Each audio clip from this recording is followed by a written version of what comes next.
Good morning, everyone. My name is Nicolas Fortanet. I'm a sociologist at INRAE, which is the French Research Institute for Food and Agriculture and Environment. And I'm very pleased to chair this this session this morning. I'm sorry, we have a little technical issue. Just a second. Yeah, sorry, I was double hearing me. So yes, again, so I'm very pleased to chair this session this morning, and thanks everyone for being there. So first of all, I would like to thank, of course, the organizer of the conference to have made that possible, to invited us, and the 4 projects that will be discussed this morning. And also, I really would like to thank the communication and dissemination teams of the 4 projects who've been working a lot to prepare this, and in particular, Duru Eruglu, who's working in roadmap, and without which none of this would have been possible.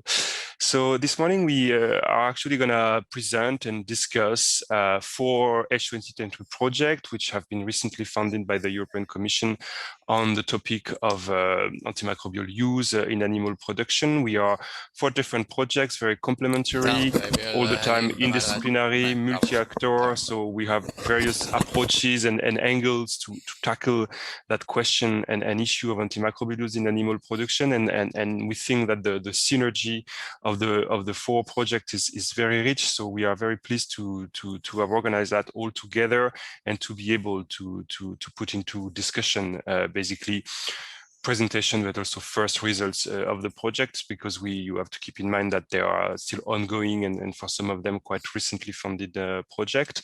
So there are the roadmap project, which I am coordinating, which means rethinking of antimicrobial decision systems in the management of animal production. We have the AVANT project, Alternatives to Veterinary Antimicrobials, coordinated by Professor Luca Guardabassi. We have the DISARM network, Disseminating Innovative Solutions for Antibiotic Resistance Management, which is coordinated by Erwin Wouters. And last but not least, HealthyLivestock, Reducing Antimicrobial Use Through Improved Livestock Health and Welfare, which is coordinated by Hans Polder.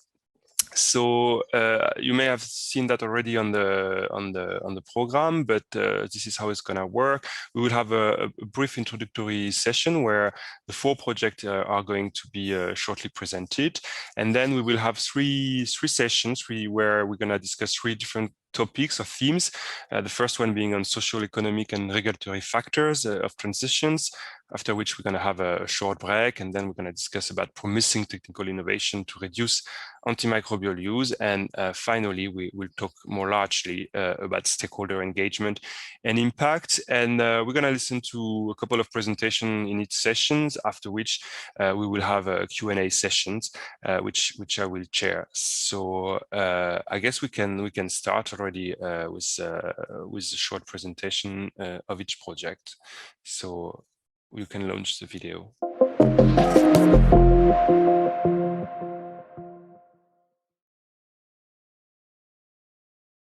Hi, my name is Nicolas Fortanet. I'm a sociologist at INRAE, the French Institute for Agricultural and Environmental Research, and I'm the coordinator of the Roadmap project, which I'm going to present now. Roadmap is a H2020 research and innovation project funded by the European Commission, and I think its objective is quite well summarized by its title, which means rethinking of antimicrobial decision systems in the management of animal production. What it basically means is that we are implementing research and development activities aimed at promoting transitions toward rational and prudent use of antimicrobials in animal farming. Roadmap articulates different approaches from social sciences and economics to interdisciplinary and multi-actor approaches. We are a large consortium of 17 partners, including universities, veterinary schools and stakeholders from 9 European countries. The project is divided into 4 pillars, fed by case studies taking place in diverse sectors, production systems and countries all across Europe, of course, but also a couple of low and middle income countries. The first pillar provides a socio-economic analysis of, on the one hand, the structural drivers of antimicrobial use, such as regulatory systems, structures of the food and drug markets, or public and private standards. And on the other hand, an analysis of behaviors, knowledge and motivations of animal health professionals such as vets and farmers. The second pillar implements interventions through a participatory device that we call living labs. It will put together stakeholders and researchers to co-construct strategies to promote prudent use of antimicrobials. The third pillar will assess those interventions and design impact and transition pathways, helping to define roles and responsibility for everyone to encourage global change. Global, but also adapted and tailored to various contexts, situations, and production systems. The fourth pillar will interact with all the other ones to strengthen our communication and dissemination, and also to maximize stakeholders' engagement all along the course of the project. So of course, you will know more about all of that in due time so that you can participate in and contribute, but you can already follow us on our social media channels and through our main website. So I'm looking forward to getting in touch.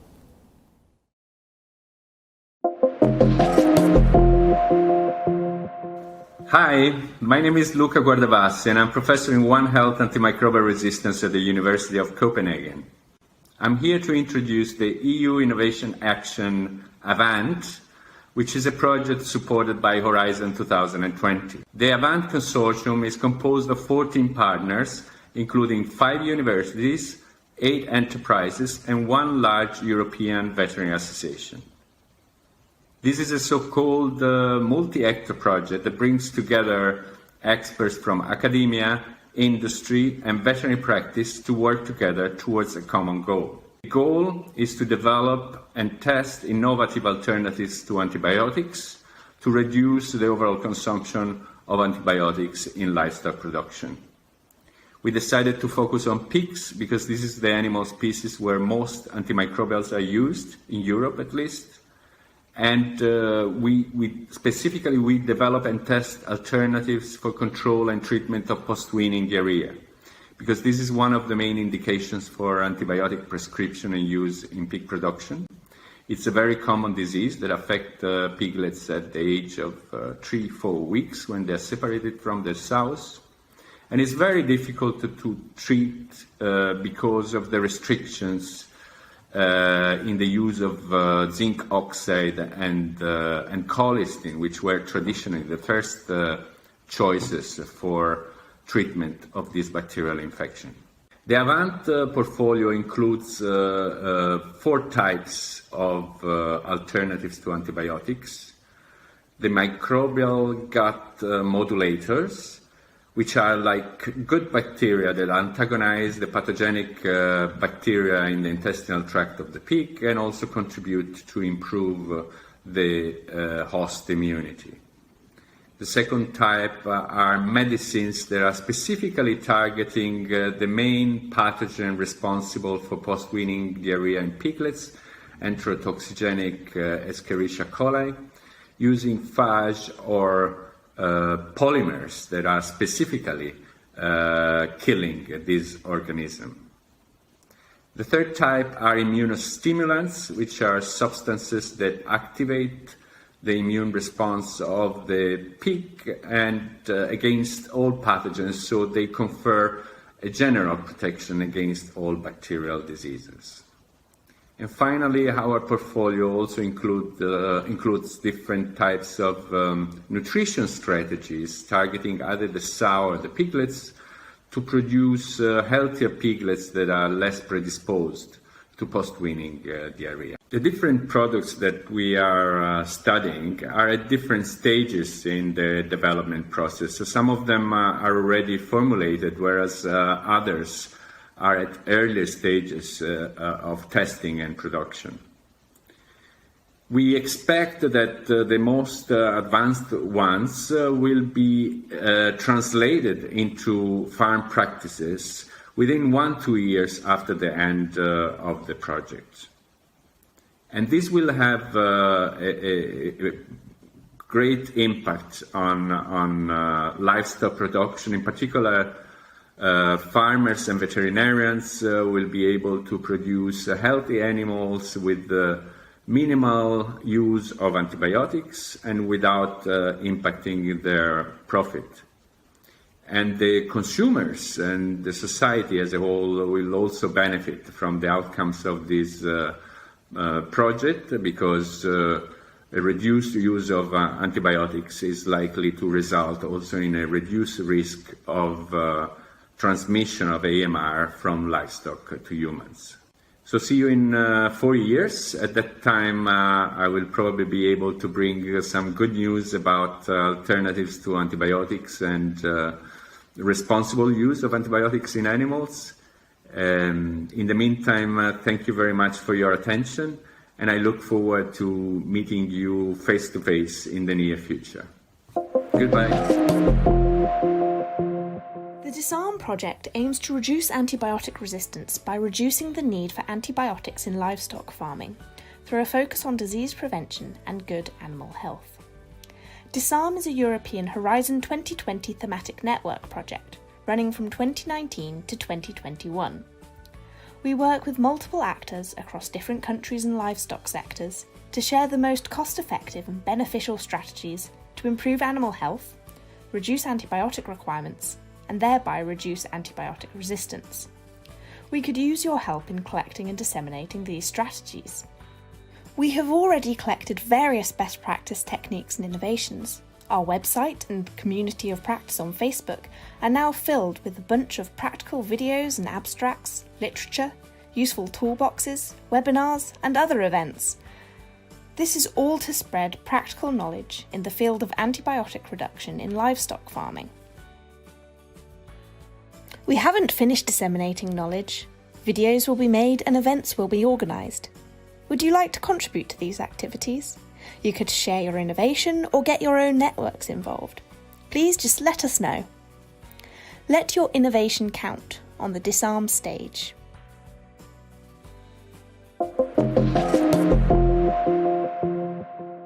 Hello, my name is Hans Polder and I work at Wageningen University and Research. I'm the coordinator of Healthy Livestock. Healthy Livestock addresses antimicrobial resistance, a problem for human and animal health. Antimicrobial resistance is mainly caused by the overuse and abuse of antimicrobials. And antimicrobials are, for example, antibiotics and anthelmintics.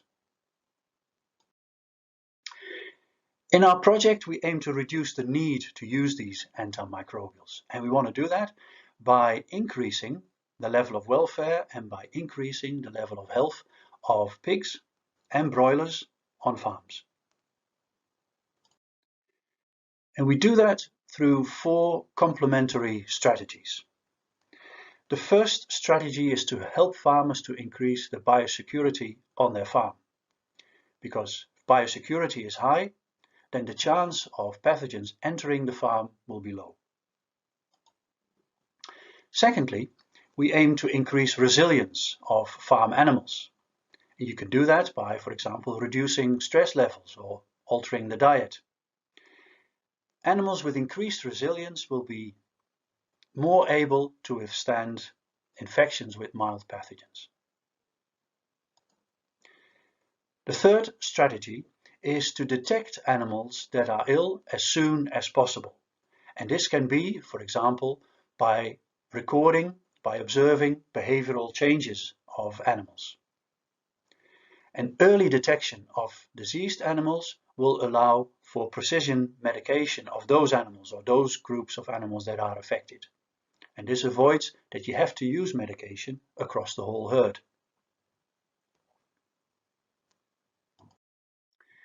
Antimicrobial resistance is a global problem, and our European consortium has teamed up with experts in China which address the problem in the same way as we do.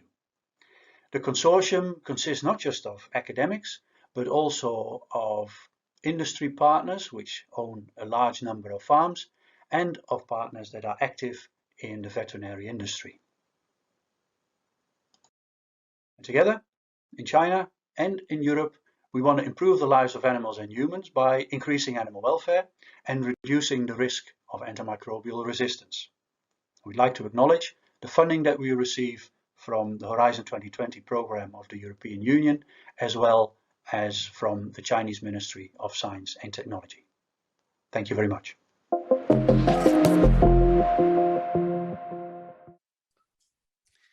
So wonderful. So now we're gonna open the first session on social, economic, and regulatory factors of transitions, as I said, and we're gonna start again with a little video from me again, entitled "What Can Social Sciences Say About Change and Transition: Behavioral and Structural Drivers of Antimicrobial Use and and socioeconomic drivers of AMU and alternatives." And just, I would like to apologize very shortly, because when I registered this video, I was not fully understanding everything. So I'm going to present again more or less the whole project, of course, in a much deeper and longer way. But during the Q&A, we can focus actually on the first part of the project, which is definitely about those socioeconomic and regulatory factors. So yeah, let's go for it.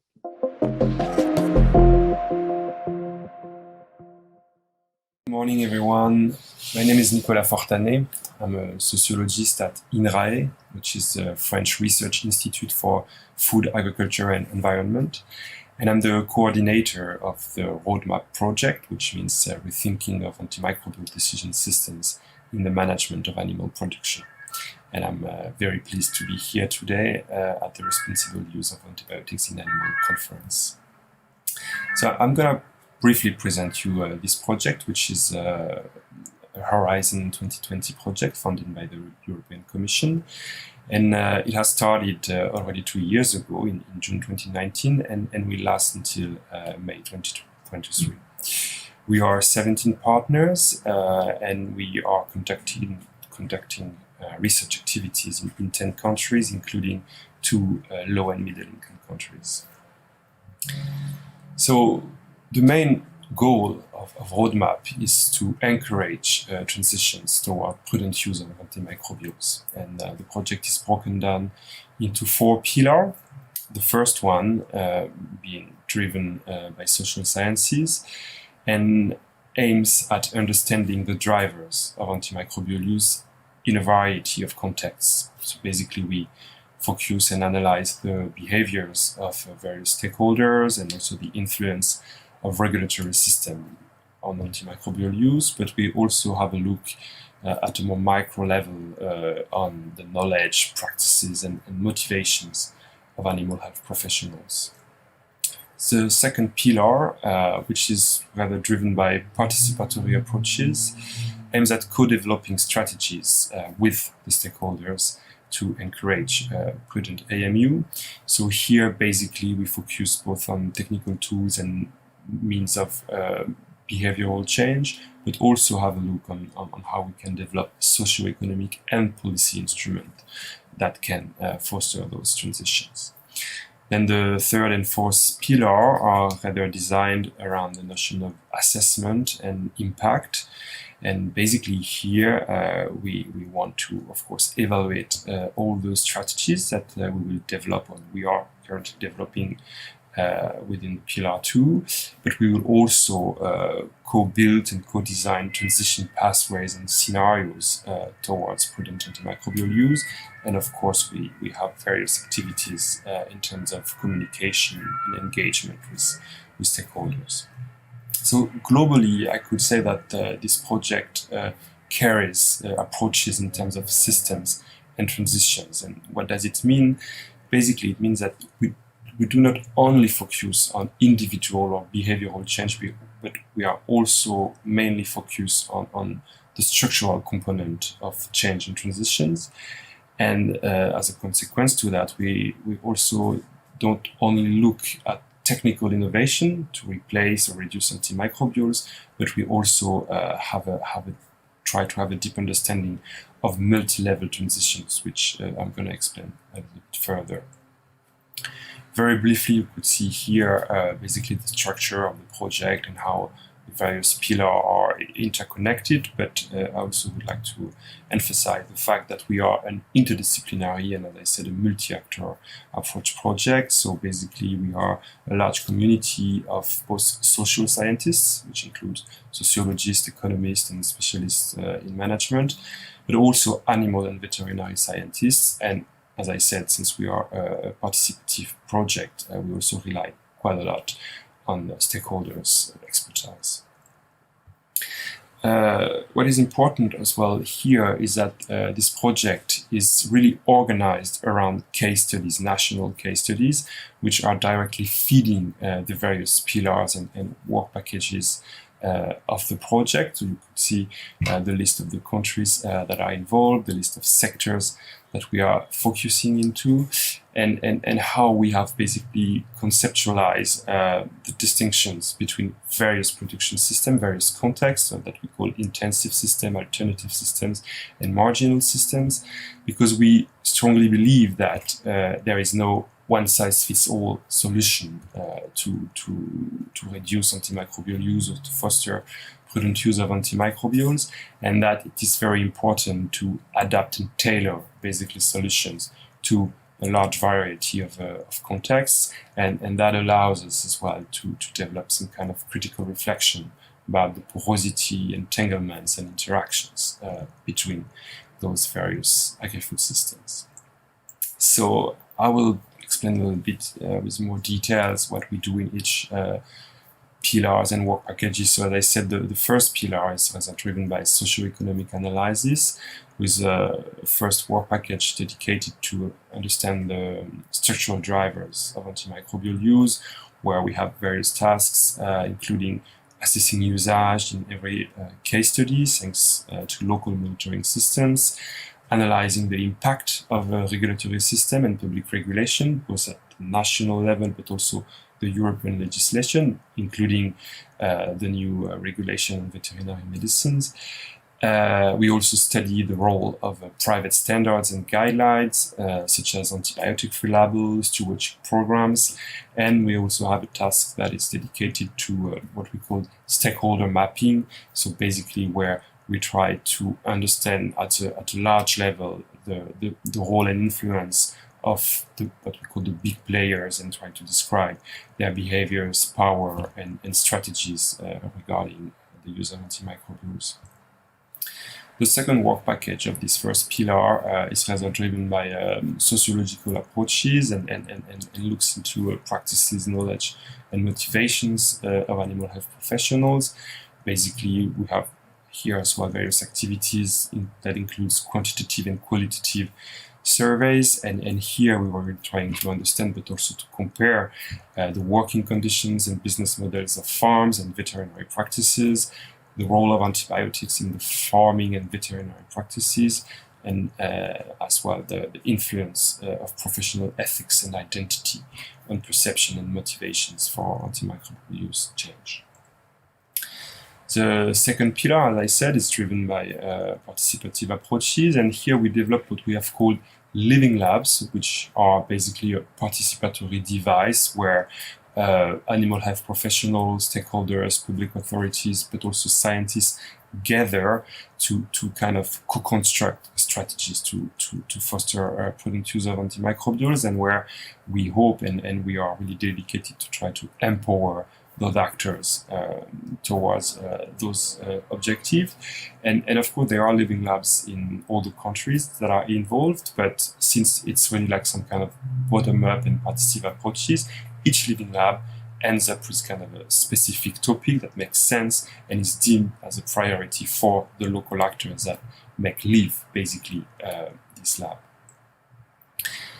The third pillar, which is rather dedicated to impact and transitions, as I said, aims at first to perform a global economic assessment of the policy measures, also to evaluate the living lab strategies, and to develop some kind of participative assessment of the impact of these strategies. And in the end, we will co-build with the stakeholders, with the animal health professional, transition scenarios that, as I said, are tailored to various contexts and production systems. And if you want to basically understand a little bit further how conceptually all the activities of this project are framed and organized using like these theories about multi-level transitions that are quite a lot developed now in the literature, I would say that our case studies basically try to analyze and understand rather the regulatory context and the sectorial context,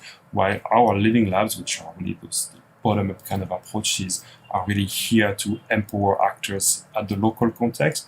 And so basically the overall basically of the project will allow us in the end to assess and understand and co-build those global transition and impact pathways. Finally, we also have, of course, a fourth pillar, which is dedicated to communication, dissemination, and, as I said, stakeholder engagement. And we have here various tools to basically drive those objectives. Yes, that's all for me now. I'd be happy to answer to your question, and we will be pleased if you want to have a look at the website of our project. Thank you very much.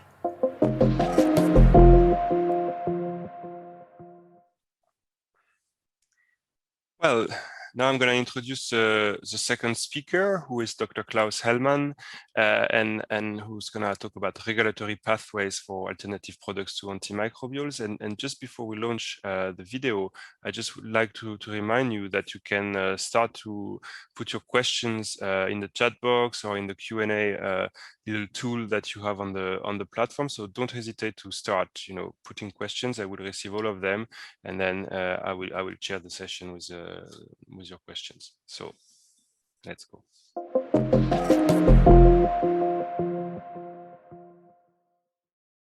Hello, thank you for the invitation to give a presentation on the regulatory pathways for alternative products to antimicrobials. Upfront already, I would like to thank my co-author, Dr. Sabine Richter of our team in Munich of GIFOVET. Talking about these topics, I would like to start with some definitions, and that is about antimicrobials and their alternatives.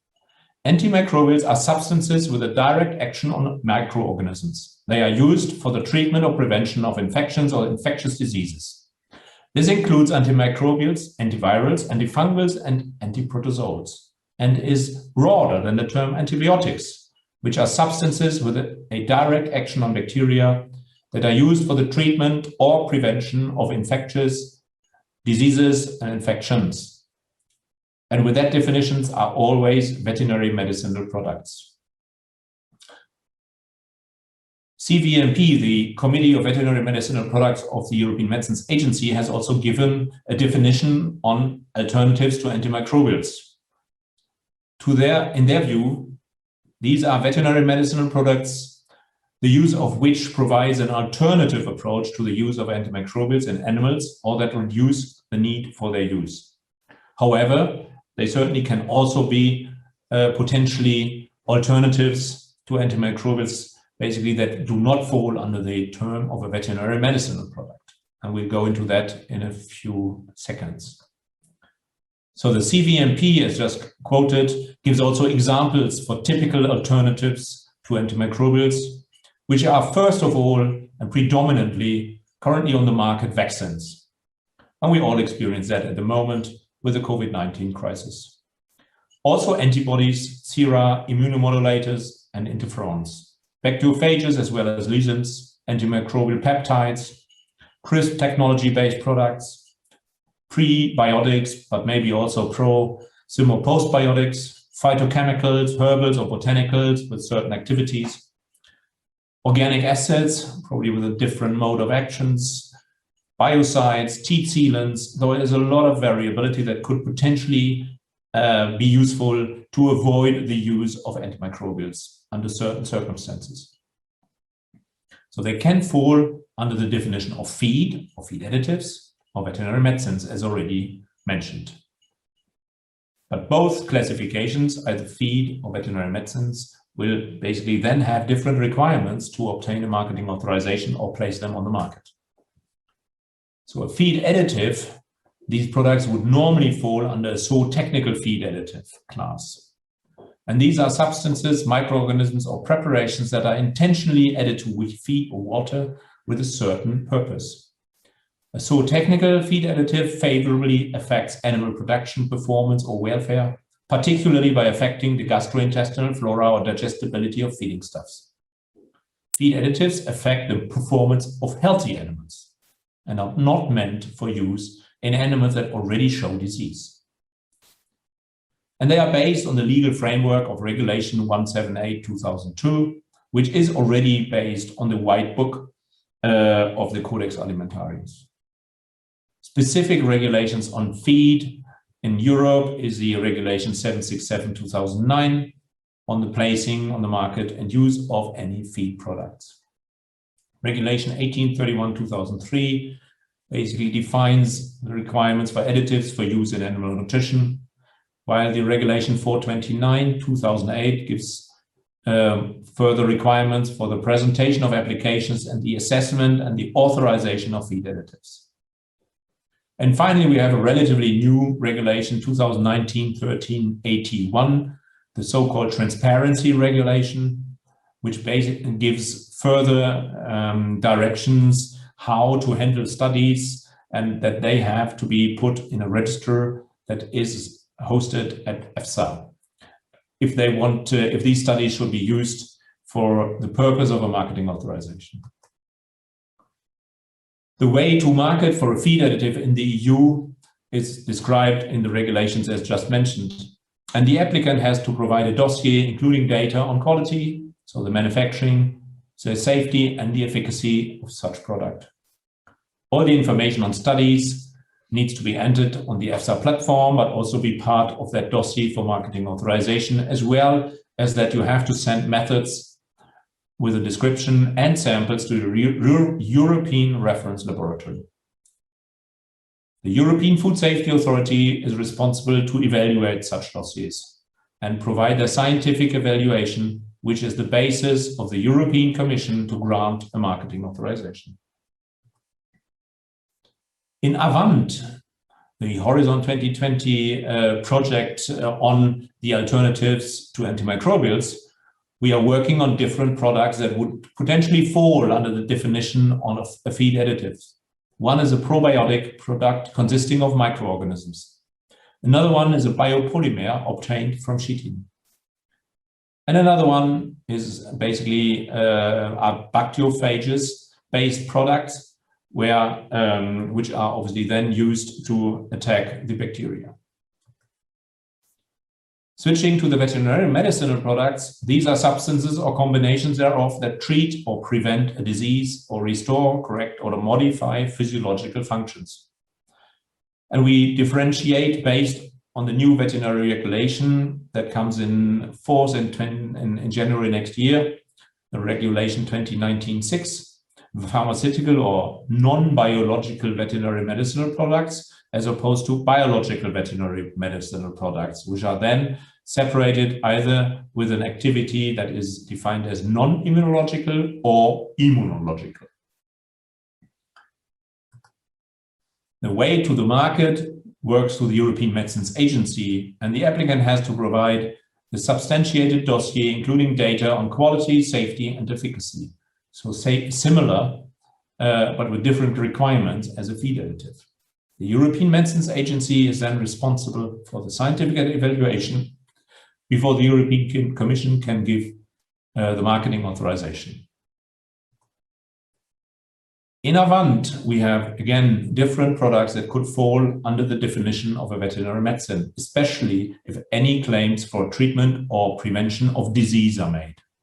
One is an immunomodulator, which is a purified lipopolysaccharide from Orchobactrum intermedium. The other one, as already mentioned under the feed additive categories, are bacteriophages. The intention here is to rather register it as a feed additive, but it may also be a veterinary medicine. This is explicitly mentioned under the novel therapies that are provided or where specific requirements are provided in the new Regulation 2019/6. The major differentiation is most likely based on the claims, presentations, and intended use, if this will work as a feed additive or a veterinary medicine. So some last words on the practical way to replace antimicrobials. The CVMP of EMA considers vaccines as the most suitable or alternative to reduce the use of antimicrobials. And in COVID-19, we see that antiviral drugs fail to treat the disease until now, that no diet can prevent or treat an infection, and a vaccination is today the only proven strategy to fight the infections with COVID-19 or the seriousness of the disease. Yes, that's already the end. Thank you. The coronavirus kills mink, and we'll also see that. Certainly, we see already companies developing vaccines for animals, as they may, of course, also have a potential for zoonotic infection of people. And one of the major ones are minks, but there are others, especially on the feline population, that may also be able, that the coronavirus is replicating there. On the other hand, I guess we all know that coronavirus is nothing new in animal health. So we have coronaviruses in nearly all the different species that we know of. And therefore, the skills of the veterinary medicine are probably quite useful to develop the right strategies for treatment and prevention of coronavirus.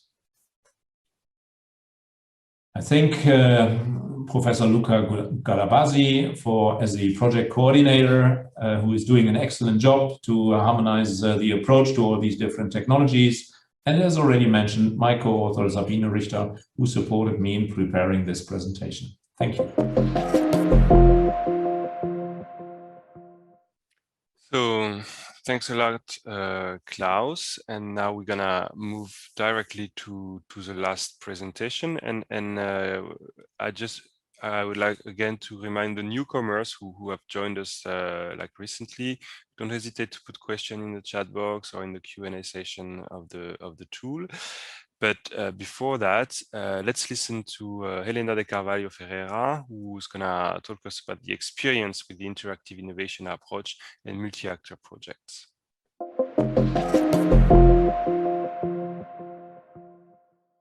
Good morning.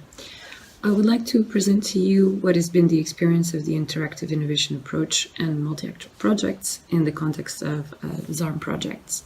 My name is Helena Ferreira. I work for ILVO, and the project DISARM is based on disseminating innovative solutions for antibiotic resistance management, and this has been presented earlier by our project coordinator, Erwin, and I will just try to explain a little bit what we do within DISARM in the context of the interactive innovation approach. So I would like to take you through the presentation in which we will be going through from the topic of what is innovation, what type of approaches should we consider to innovation, what are the benefits of the bottom-up approaches that we're presenting here, and then of course having the multi-actor networks in action, so the agricultural knowledge that is going to be shared in innovation systems, and then the acronym, so explaining the acronym ACIS. The DISARM project also has strategies and challenges that are inherent to it that are interesting to showcase how these networks can be put into action. And then eventually we will be moving on to the importance of facilitation. Why is facilitation a big aspect of these type of thematic networks, and what are the components of facilitation, and what can researchers do to facilitate? And finally, I would like to present to you what is then the summary of the multi-actor approaches that DISARM has had so far. So first we come to the question, what is innovation? Innovation is the result of a process of networking and interactive learning among an heterogeneous set of actors. In this case, we have farmers, input industries, processors, traders, researchers, government officials, and civil society organizations. Innovation then has to go from one part of the whole to the other, and the fact that it's heterogeneous poses some issues. So conventionally, we have approached innovation from a top-down approach. So that meant that there would be scientific expertises that would be accumulated, and then that would be passed on into agricultural extension and eventually to farming. But what we've concluded is that the local knowledge is essential for local innovation. So this innovation will require creating a space for joint learning. There should be knowledge sharing. We should be bringing together different actors and allowing for different forms of knowledge to emerge, and not just science. So the alternatives to conventional top-down knowledge exchange have emerged, such as bottom-up joint learning between scientists and farmers. So how do we stimulate this? We stimulate this by creating participatory bottom-up approaches, such as the stable schools. That's an example from Denmark, in which they started by having common experiential learning, and they created facilitated discussions on farms, and this led to the co-creation of action plans. So we have to bear in mind that this practice-led innovation is then coming from the experiences of doing rather than just having the accumulated knowledge, and then adapting these experiences to the daily challenges, which are arising from strategic context. And it's important to bear in mind that these are in practice on farm happening, and that is why the demand for innovation is occurring. So innovation in these practice-led approaches emerges from the social interactions in the cultural context of individual farmers and their management strategies, and not necessarily from scientific research processes. In doing this collaborative interactive approaches to innovation, what we generate is that a situation in which the farmers themselves become more on equal footing with the scientific knowledge coming from the researchers. This is important because these challenges that are addressed by these innovations are often multifactorial challenges, and a lot of these challenges need to integrate the different parts of the system, taking into account, because what is the point of generating knowledge that is not implemented? So there has been a growing interest in policies moving from a more conventional top-bottom approach to a more alternative, more collaborative, bottom-up, practice-led approaches to innovation in Europe. And of course, they respond more quickly to the demand from innovation, and the way we could be solving local problems using practical knowledge and creativity at the farm level itself. So this then leads us to the interactive innovation approach, in which we have the agricultural knowledge and innovation systems that it basically allows for a possibility for knowledge to exchange between people and organizations within a country or region. And it will include the farm practices, the businesses, the authorities, and research. And what is crucial here is that the farmers become experimenters and experts, whereas the researchers are not just passively transmitting the knowledge, but they actually become capacity builders and facilitators of learning. And this is a big change from the position that the researchers might be imposing their knowledge onto the farmers without actual full comprehension and full application of this knowledge, and then therefore leading to a resistance in the implementation of this knowledge. But by involving the farmers, making them also experts in the topic, then they have ownership of the topic, and then they will be implementing the changes much more quicker. In DISARM, we've tried to bridge the significant gap between scientific research in applied science into farm practice, because we believe in the practice of practice-led innovation by creating a thematic network and providing a tool that collects scientific knowledge and best practices, facilitate their use by creating materials that can be easily disseminated, such as information sheets and audiovisual material. Some of the strategies within the DISARM that we identified to reduce antimicrobial resistance were improving animal health status, improving farm biosecurity, targeting the use of antibiotics, and alternative treatment strategies. DISARM is mostly focused on the largest sectors that account for most of the antimicrobial use, so that's pigs, poultry for meat, intensive dairy, and the grazing livestock sector.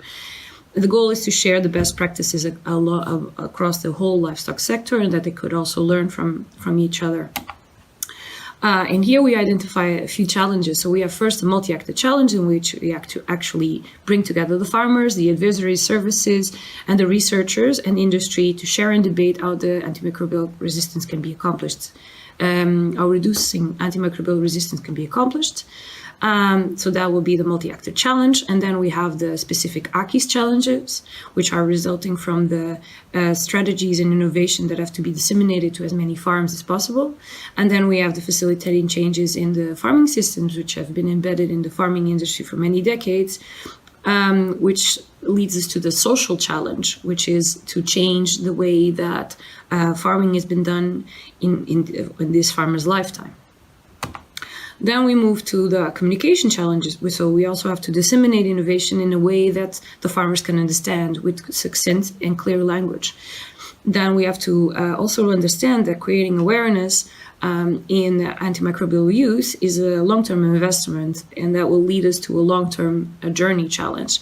Finally, I'd like to bear in mind here that this researcher is also the facilitator of change. And this brings me to the importance of facilitation. So facilitation is the process of making something possible or easier. And there are many needs with facilitation, namely empowerment, innovation, connectivity, cooperation, support. And these are all going to be the role of the researcher or the knowledge, the person in charge of the facilitation in this case, which should be a researcher. And we also have to bear in mind that in a farm, no one knows a farm better than a farmer. And then we will create basically the right amount of feedback between farmers and researchers by creating a safe space where they can have group discussions and we can share their information. And this is something that has to be adapted to the farm itself.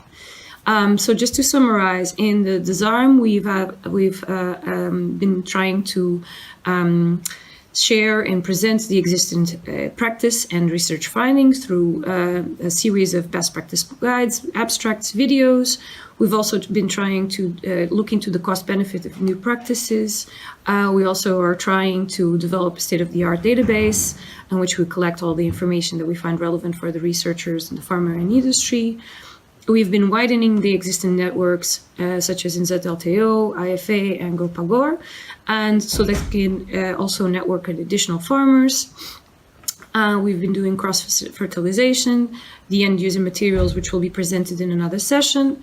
And finally, we have this multi-actor approach that we're quite happy with, and that involves this facilitation, which will also be the topic of another presentation, and we also have links to operational groups. Our partners are included in this slide, and we have partners from all over Europe, from Northern, Southern, Eastern, and Western Europe. And Ilvo is the one who's been leading this project. And for more information, please go to our website. Thank you very much.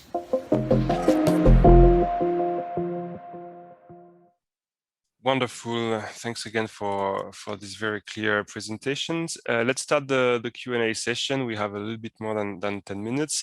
I'll try to wrap up a couple of questions first for Klaus and Helena, and then maybe keep one for me in the end.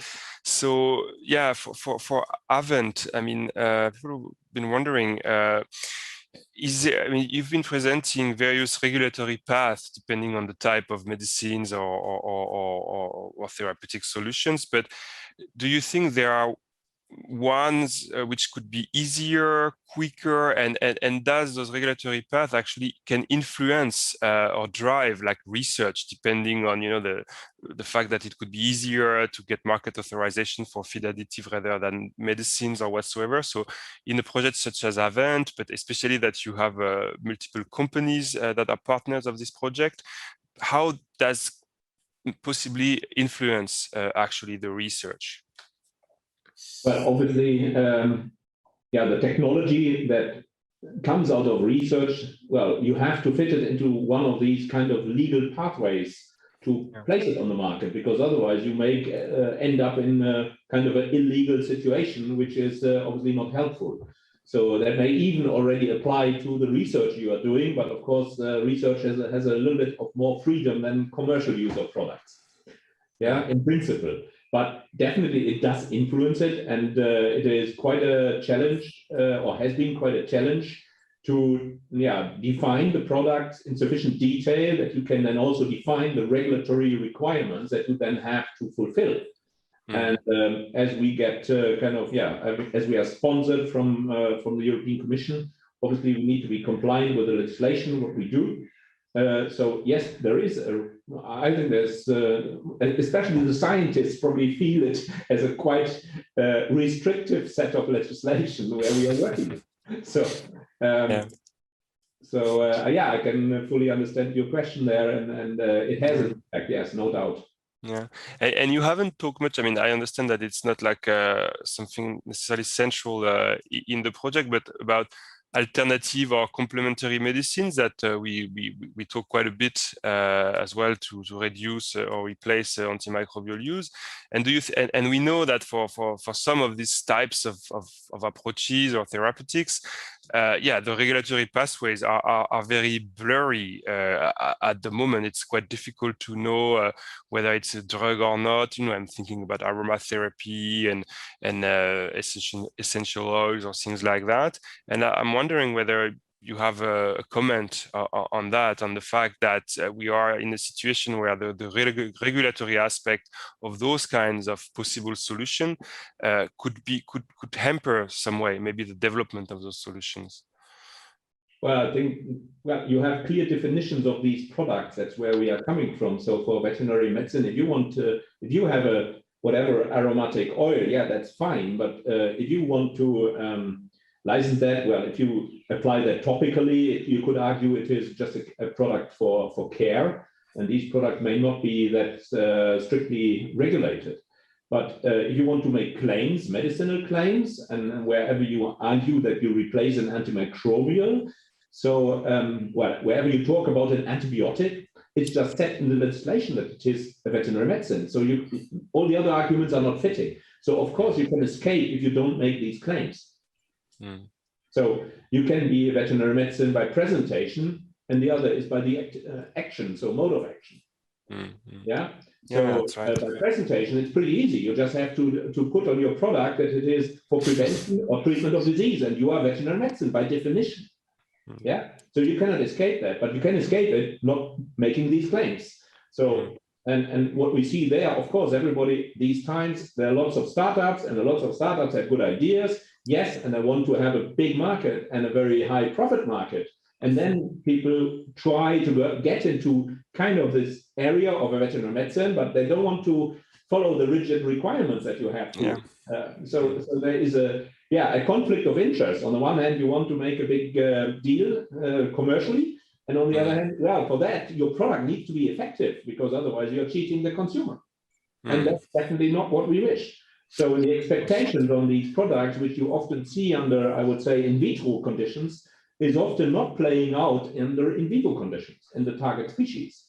And there are different reasons why. And we have seen multiple things why certain products failed. One were that, calculations of MICs were completely done wrong.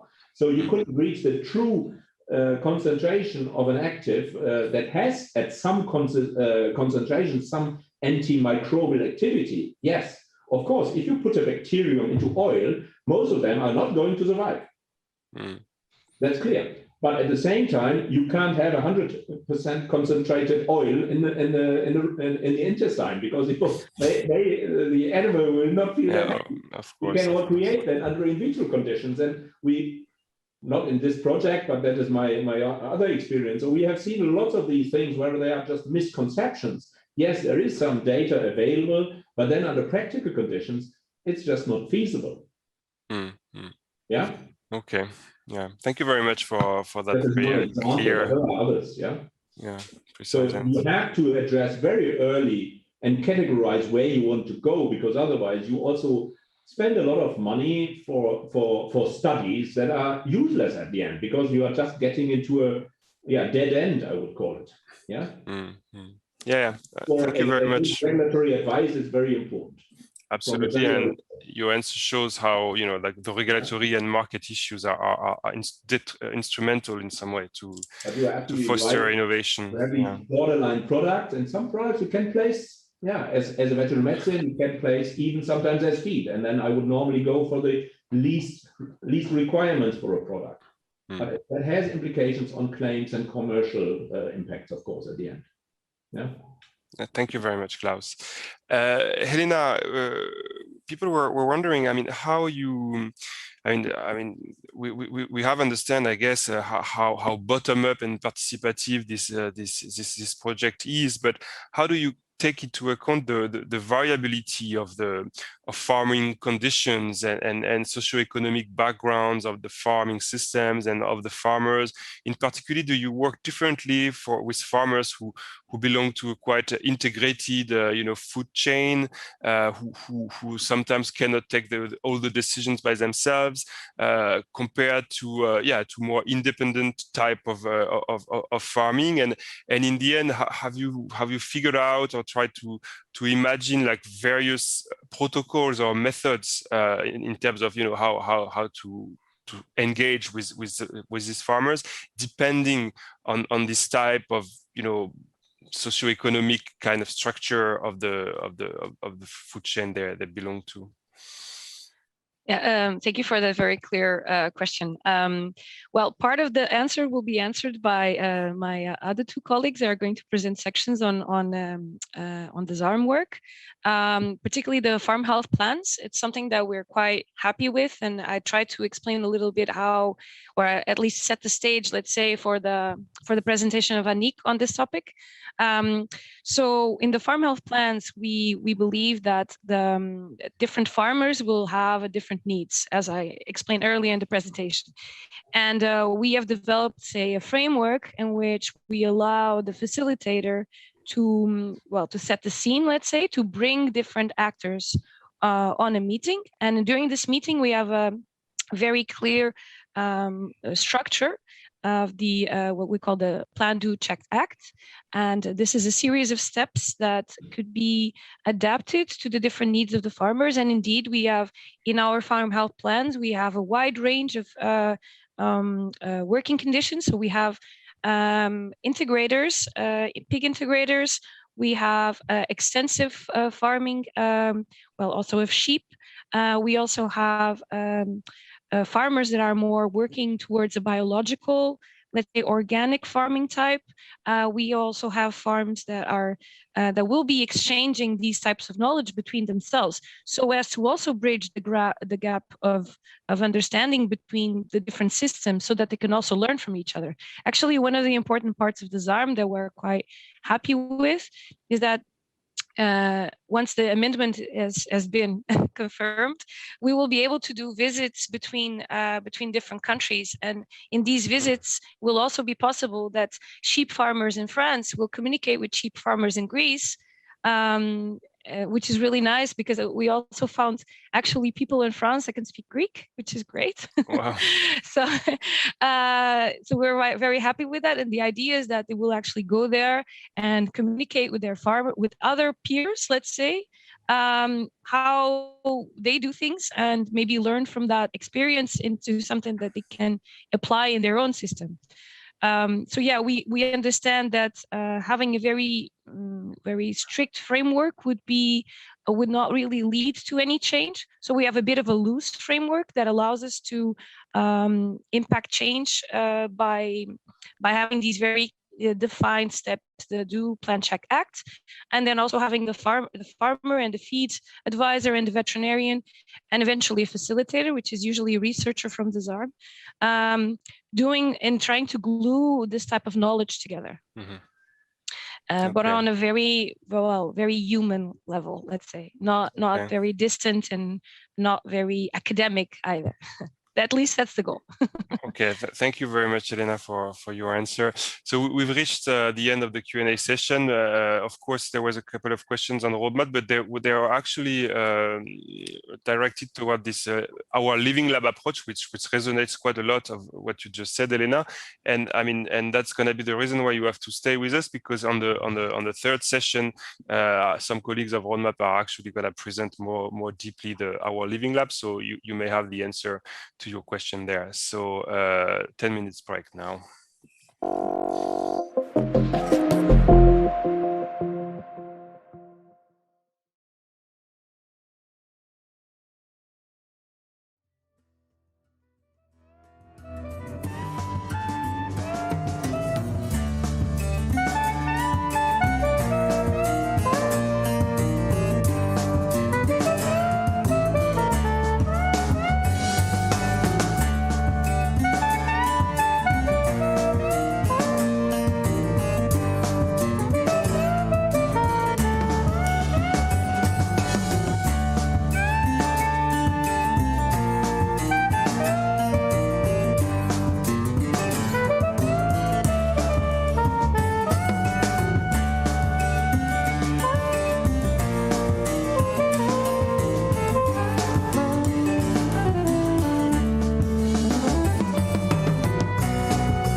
Hi again, everyone. We're going to start with our second session on promising technical innovations to reduce antimicrobial use.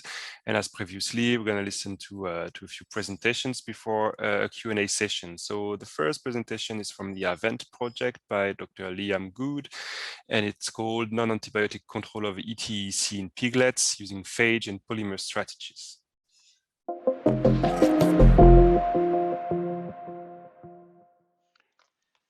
Hello, everybody. My name is Liam Good. I work at the Royal Veterinary College, and I will speak to you today about our project, Non-Antibiotic Control of ETEC in Piglets using phage and polymer strategies. This is part of the H2020 funded project AVANT, and it's work package 2. Here's the work package overview, and we're looking at developing phage and polymers as 2 separate strategies, but both non-antibiotic strategies to control ETEC in piglets. And as many of you will be well aware, ETEC in piglets is a very large area of animal health need where non-antibiotic strategies would be beneficial. So drilling down into the more specific objectives, we aim for both strategies to determine the potency and spectrum of activity. That's very much in vitro work, develop the safety information package, assess the clinical efficacy and safety in piglets, and then assess the target specificity in vivo with microbiome analysis following the in vivo efficacy studies. This is quite ambitious objectives, especially given that they're 2 different strategies, but we've got a good team working well together. People at the University of Copenhagen, the Royal Veterinary College in London, SFR in the Netherlands, Easy Care in Denmark, and Vet in Germany. So let's look first at the phage approach. Most of you will be aware that phage are effectively bacterial viruses, and they can work quite aggressively, really, by destroying the bacteria by specific species recognition and then lysis of the bacteria. What the team in Copenhagen is then doing is looking at the pathogens that cause the diarrhea in piglets, the ETEC strains, and isolating phage and learning how to propagate them and grow them up, effectively manufacture them in a way that they can be used in an animal study. So there's a lot of early stage microbiology involved and a lot of development involved in scaling up the production of the phage and getting high titers of the phage, which you can score in vitro, but they need to be high titers in order to have an effect in the animals. So far, the results in vitro are indicating a growth effect against the target bacteria. It's modest at the moment in liquid, but the team is working to amplify the phage, get higher titer, and improve the growth effect. Parallel to that, in order for this approach to work, you really need to be able to quantify the number of phages and quantify them not just in sort of clean microbiology media, but also in feces and perhaps in gut content. And so to do that, they're working out methods, which are molecular methods, as you would probably guess, which can be applied in those different matrices. And if you're interested in the details of that, it's been published here. Soon, the team hopes to be putting the phage into animals and testing the effect on diarrhea. So now let's look at the polymer approach, which is the other strategy against the same disease. And again, it's a fairly natural strategy in the way that the polymer we're using is obviously a purified chemical, but chitosan is derived from chitin. Chitin is the second most abundant polymer in nature after cellulose, and chitosan is widely present in fungi and shellfish and the cell walls of many different cells. So we're using a fairly natural polymer here. And then if you look through the literature, you find many reports where chitosan has been used to look at control of diarrhea and promotion of pig health. And so here's a forest plot, and you can see that most of the studies are indicating an advantage. We've looked quite deeply at these, looking at the effect on growth and diarrhea. And from that, we've decided to look at further at a particular chitosan called chitosan oligosaccharide, which is a short version, small molecular weight. And that's based on the sort of positive results from the meta-analysis, also the easier chemical analysis of the shorter molecule, and then that we can access a GMP feed grade. And as you would imagine, we are busy with the microbiology and the chemical analysis, and that will all happen ahead of animal studies, which we hope to initiate this summer. Here's a quick view at the setup of the animal studies, and the 2 key points I wanted to make was to give you an idea of the percent in the feed, which is quite low, but the forest plot indicates that will be sufficient for an effect.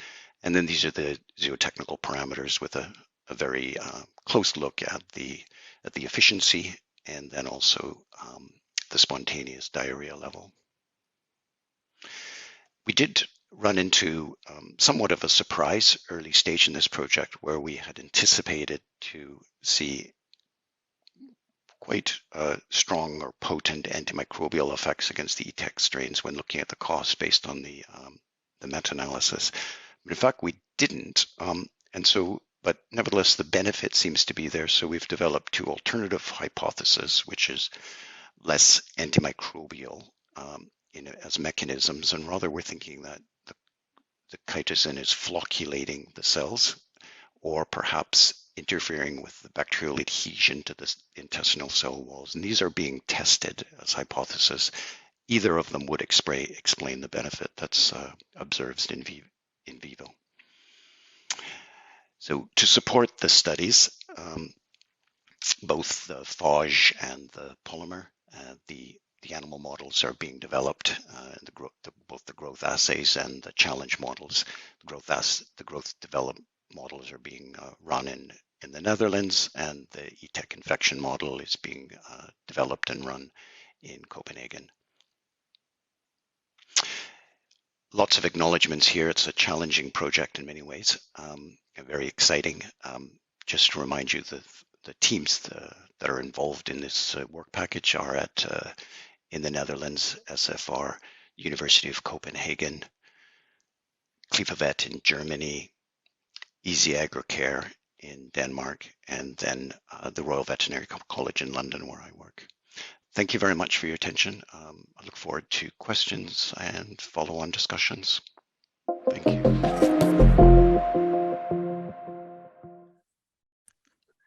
Thanks a lot. We're gonna now move straight away to a presentation from the Healthy Livestock project by Dr. Ingrid de Jong, called "Does the Peri-Hatching Environment Affect Broiler Chicken Resilience?"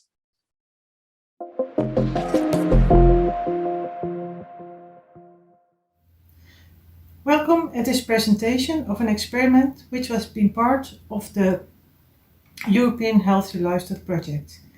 My presentation is about the effect of the peri-hatching environment on broiler chicken resilience. Broiler chickens are exposed to various stressors post-hatch.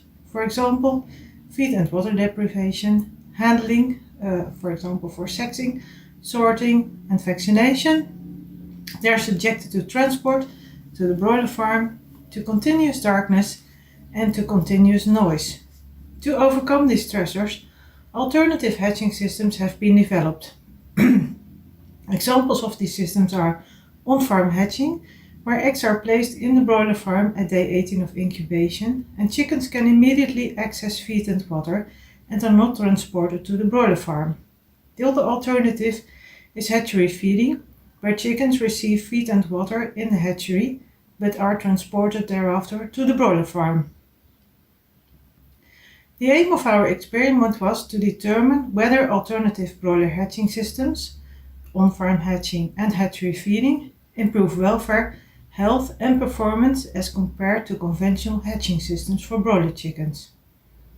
The ultimate aim is to determine whether resilience is improved when broiler chickens are hatched in alternative hatching systems that expose them to less stressors as compared to conventional hatching systems. And the final aim is to determine whether this improved resilience leads to better health and thus reduced antibiotics usage. In our experiment, we used eggs of young parent flock between 28 and 31 weeks of age, as these chickens would benefit more from early feeding. We used Ross 308 broiler chickens as hatched, so males and females. And we included the 3 hatching treatments as previously described. On-farm hatching, where eggs were transported to the broiler farm, chicks hatched at the broiler farm and could immediately access feed and water. Hatchery feeding, where chickens received feed and water in the hatchery immediately post-hatch and were transported to the farm. Or conventional hatching or hatchery hatched, where chickens were transported to the broiler farm and did receive their first feeding there. The experiment was carried out at the Experimental Poultry Center in Geel in Belgium. We had 3 consecutive production cycles included, with 6 rooms per batch with 2 pens each. Each treatment was represented in 4 pens per batch, and in total we had 12 pens per treatment. In each pen we had approximately 1,100 chickens. During the course of the experiments, we measured day-old chicken quality, such as navel and hock quality, the length, the body weight of the day-old chickens, yolk-free body mass and organ weight. We measured the performance, feed intake, body weight development, water consumption and mortality on a daily basis. We determined the welfare by measuring footpad dermatitis, hockburn, cleanliness, gait score and also the behavior. We determined the slaughter yield and also meat quality aspects. I will present some highlights of the results. Regarding day-old chick quality, as you can see in this table, the hatchery hatched chickens were less heavy as compared to the hatchery fed and the on-farm hatched chickens at day 0. On-farm hatched and hatchery fed chickens were also longer, so indicating a better development post-hatch. With respect to the navel condition, we found that on-farm hatched chickens had a worse navel condition, but also more red hocks as compared to the other treatments, indicating a worse day-old chicken quality. When we look at the body weight development during the course of the experiment, we observed that hatchery-fed and on-farm hatched chickens were heavier until the end of the experiment at day 39, which was slaughter age. In the beginning of the experiment, on-farm hatched chickens were also heavier as compared to hatchery-fed chickens, but this difference disappeared during the course of the experiment. We did not find any difference in mortality, nor in total mortality or in first week mortality. We also determined carcass yield and meat quality aspects. Hatchery-fed and on-farm hatched chickens had heavier carcass weights, but no other differences were found in carcass yield. With respect to meat quality aspects, we found significant differences. We found more wooden breast, which is shown in this graph for the wooden breast scores, in hatchery fed and on-farm hatched chickens, and we also found a higher prevalence of white striation. So, they were heavier at slaughter, but had more wooden breast and white striation as compared to conventionally hatched chickens. With respect to welfare, we only found a difference in footpad dermatitis scores at slaughter age. This graph shows the footpad dermatitis scores at day 21, which are the first 3 bars per score, and day 35, which was close to slaughter age. These are the final 3 bars for each score. On the x-axis you see the score from 0 to 4, an increasing score meaning more footpad dermatitis. What you can see in this graph is that on-farm hatched chickens and hatchery-fed chickens had more birds with a score 0, meaning they had more birds without any footpad lesions. Whereas conventionally hatched chickens, so the hatchery hatched chickens, had more birds with a score 3, meaning severe food pad lesions. So, on-farm hatching and hatchery feeding led to less food pad dermatitis as compared to conventional hatching. But no other differences in welfare indicators and behavior were found.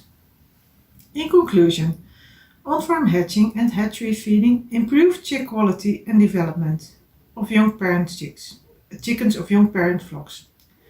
A worse navel quality was found in on-farm hatch chickens, but this did not affect mortality or performance. On-farm hatching and hatchery feeding resulted in better growth performance, but more breast myopathies. There was a limited effect on welfare, but on-farm hatching and hatchery feeding resulted in less food pad dermatitis. So, to conclude, alternative hatching systems may have benefits for performance and welfare.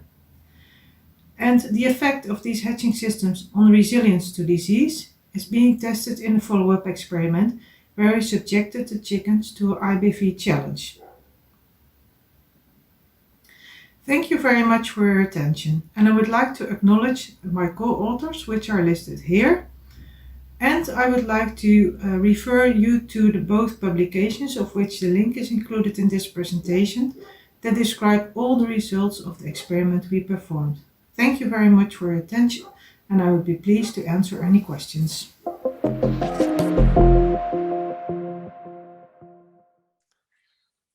Thank you very much, Ingrid. And we're going to stay with the Healthy Livestock project with a second presentation by Professor Shuming Yang, which is going to be on a case study called Integrated Technology Application of Early Diagnosis and Immunity Improvement in Chicken Farms.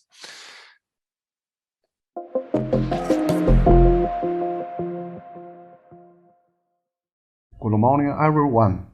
My name is Shuming Yang from Institute of Quality Standard and Testing Technology for Agricultural Products. Thank you for invitation of the conference organizer. I have a chance to report a case study, technology application of immunology improvement in chicken farm.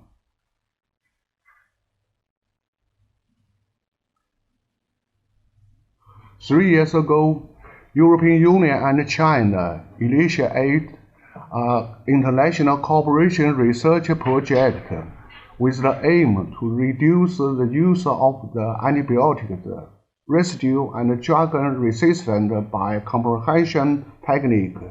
This project focuses on the four key techniques for biosecurity, where prevent pathogen intrusion, animal welfare, or some additives will improve the animal residence. Early detection will find the animal in early period of disease. Antibiotic alternative or antibiotics precision medication where can reduce the use of the antibiotics. After the four key techniques will be developed, they will be validated in the pilot farm to show whether this technique are possibility in the practical production. So a farmer with about 40,000 broiler will be chosen as for demonstration. This farm is located in Shandong province, and also this is use the routine management, and that is a typical Chinese broiler farm.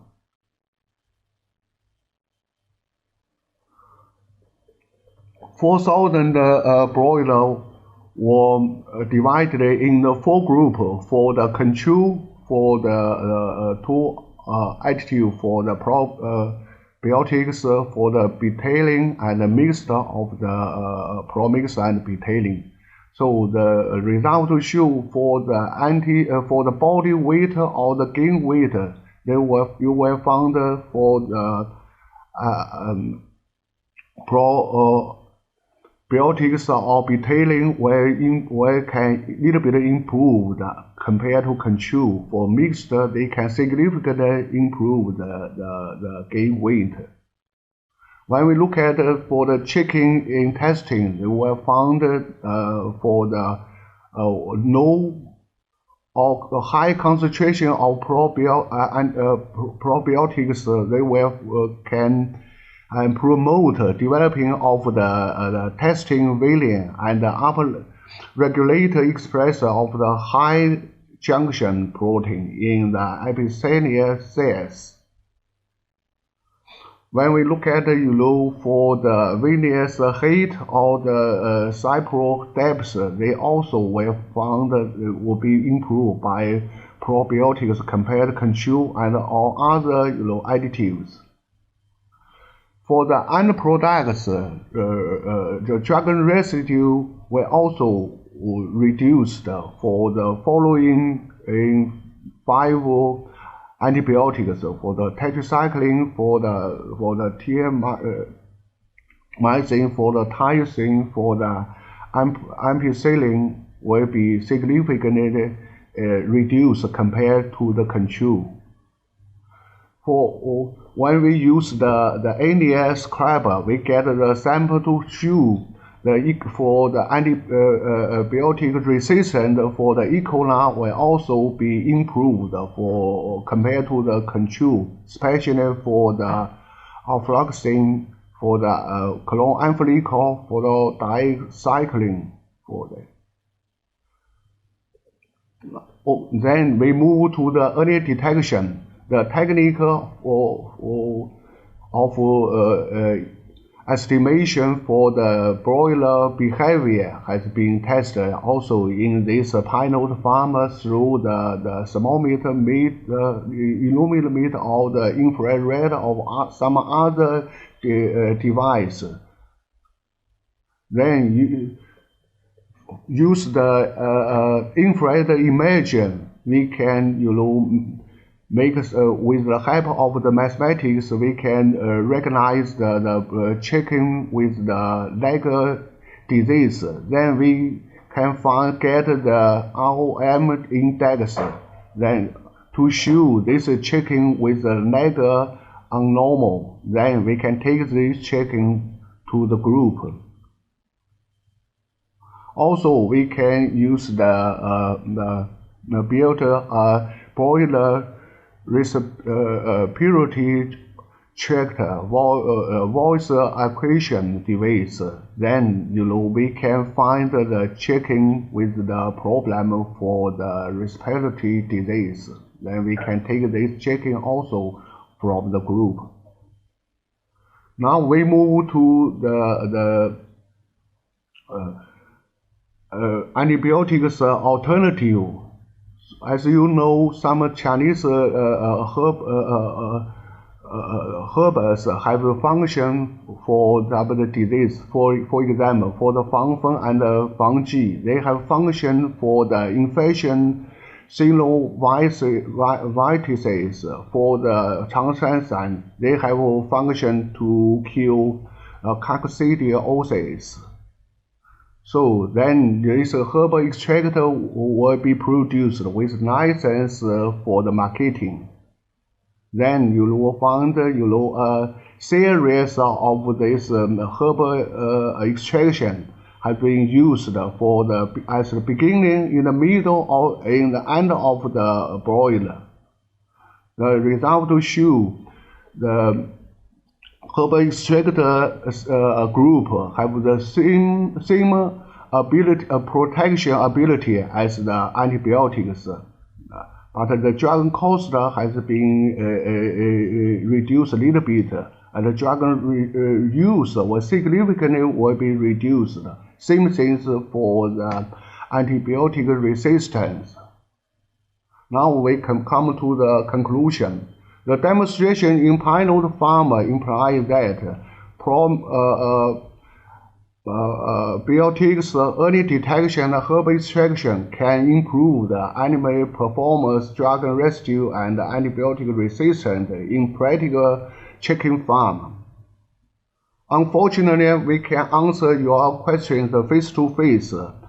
You can use the email to send your questions. My colleague and I are happy to answer any of your questions. Thank you.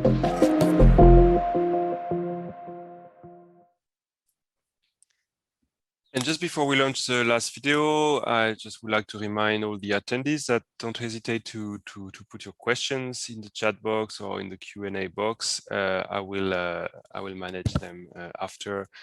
And this last presentation from the DISARM project, this time on dissemination material, database, videos, abstract, and best practice guides and toolbox by Dr. Laura Palczynski.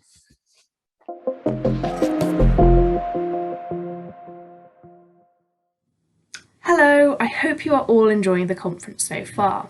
I'm now going to give a quick presentation about the key dissemination outputs from the DISARM project. Our key focus is on working together to promote strategies for improved livestock health and the reduction of antimicrobial resistance. DISARM is a thematic network project, which means we aim to connect different types of actors to share their knowledge and experiences. In this way, we can share cost-effective and beneficial strategies which can improve animal health and reduce antibiotic treatments. For example, through good housing management and biosecurity, nutrition and use of technology. For example, using precision livestock tools for earlier and more accurate diagnoses can allow quicker and more successful treatment interventions. We love to hear from farmers what has or hasn't worked on their farm and what they would recommend to others. We're also interested in industry innovations and effective products, as well as research with promising practical results which can be used on farms. By improving animal health and reducing the need for antibiotics, we can reduce the selection pressure that drives the development of antibiotic resistance. We promote the idea that antibiotics should be used as little as possible, but as much as necessary to treat disease and protect animal health and welfare. Based on our 3 core activities in DISARM, which are developing a database of existing information from research, industry and farming, our multi-actor farm health plans, which Annick will speak about in detail in the next session, and our community of practice, which is an online discussion forum where people can exchange ideas and information. From these inputs, we are producing practical, user-friendly information resources. Those materials can be found on our website, www.disarmproject.eu, along with more information about the DISARM project and options to contact us or subscribe to our newsletter to keep up to date with our activities. We have an easy search function which enables users to search all of our resources or look within a specific category.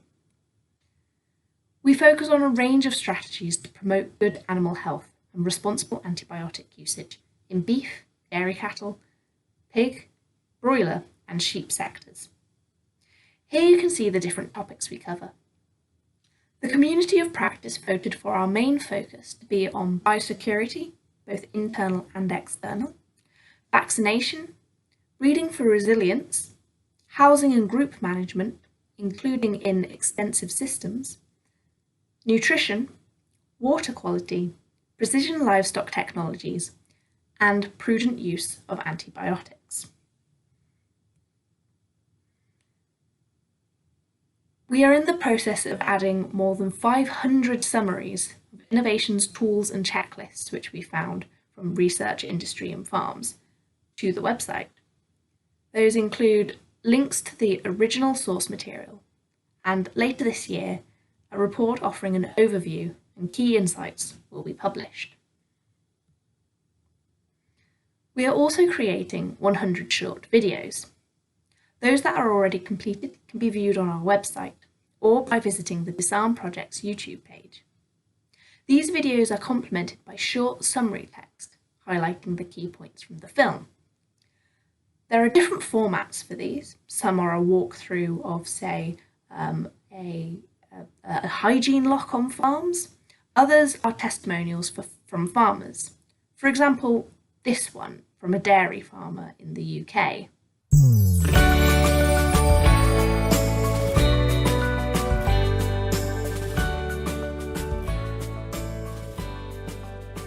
We've made a number of changes for antibiotic use over the last few years. We've gone from using a lot of critically important ones, cut those out completely now, and we've also gone from dry cow therapy on every cow to selective dry cow therapy. So antibiotic use, big changes. We're now doing a lot more vaccinating too to stop us having to treat for pneumonia and things like that. It's interesting with the mastitis cases, we not record every month, so we always know the high cell count cows. We know what our tank cell count is, which is running at about 100 at the moment. So it's not really a case of treating every cow for mastitis. We get to know the cows that have always got clots in. We get to know the cows that are a problem as well, so whether we decide to cull them out of the system by having all that detail. But if it's ones with clots that we think will clear up, then we do use Udamint, we do use Metacam, to anti-inflammatories to make sure we can help on that basis for the cow, and we won't necessarily go straight to antibiotics to try and cure the cow. The advantage is that we only have two people who milk the cows here, so between them they know the cows, and that makes a big difference too, and making sure that you've marked up any cows that you are treating, and with our parlour software it does shout at you to tell you there's a warning on that cow, so at least then you can also use the software to help as another aid as to why you should or shouldn't treat that cow. But don't necessarily go straight. If they've got some clots in one quarter and we think we can clear it up, or it's a perpetual one that at the moment she might go on the cull list rather than actually treating with antibiotics all the time.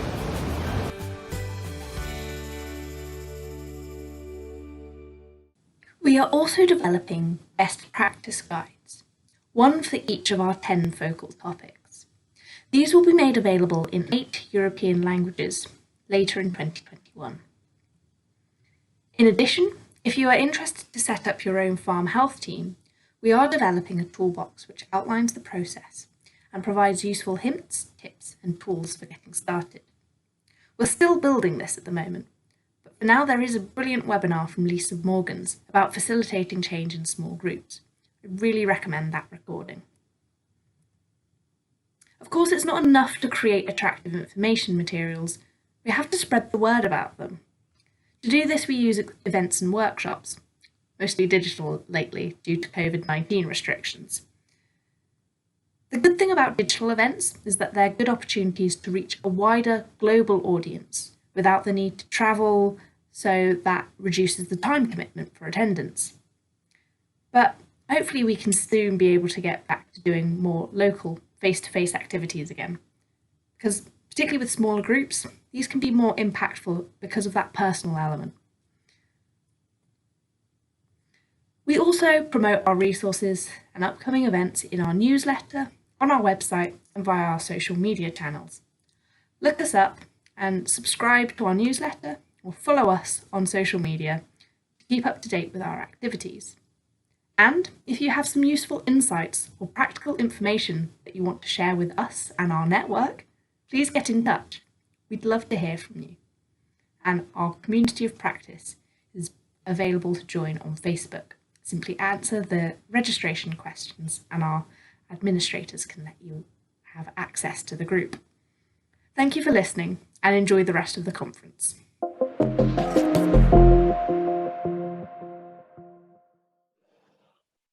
Well, thanks a lot to our 4 speakers for this pre-recorded video. Now we're going to have like a Q&A session for about 20 minutes.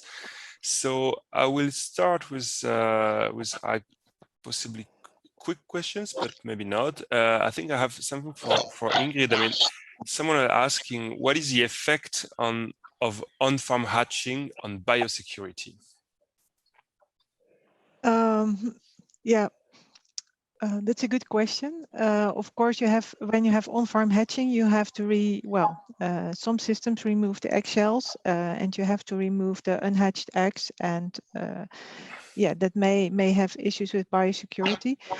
I'm not a specialist, but in general, I have not heard of any problems related to the fact that eggshells may remain in the house, for example. So generally, from practice, the opposite is said, that when farmers use on-farm hatching, their flock seems to be, more less sensible to get a disease. So. Mm-hmm. Thank you very much. And a quick question as well for our Professor Yang. Which probiotic did you use in your studies? That has been asked.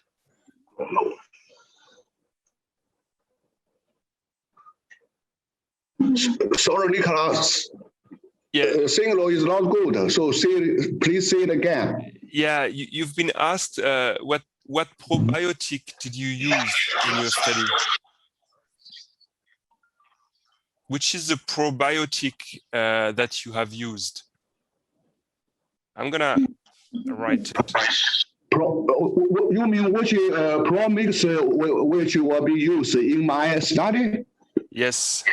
Okay, so that is some commercial, probiotics.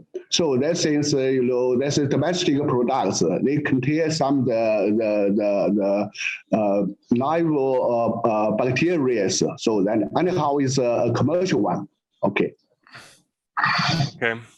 And you also have a second question on the way basically the protocols or your studies have been implemented. I mean, have you tested all of that only on small scale farms, or also in more large commercial settings with large groups of broilers? So that's is just a practical farmer we use it, because we before we do this study. So now some this product has been studied in some small farm. Anyhow, now we just want to show the result, to validate the result in the very big practical farm. So that's it. Okay, thank you very much. And Liam, I mean, someone we're wondering, like, this phage approach. I mean, do you perceive it only as something like a curative or therapeutic, or is it some kind of tools or medicines, if ever you call that medicine, that could be used in more preventive also approach, or possibly metaphylactic? I don't know. I mean, the types of approach that could be embedded somehow with this innovation. Yeah, so we are looking first to establish the efficacy of it in the animals. And then we'd be thinking about it one of two ways, either as a feed additive, maybe registered that way, if it's there might be possibilities for that. If not, then it would be a medicinal feed additive, but one way or another in the feed. Yeah, and it could well be used. We think it has merit as a way to prevent it and lower down the total amount of the ETEC bacteria. Mm-hmm. Thanks a lot. And Laura, we have a newcomers. Well, we'll see what's happening. But how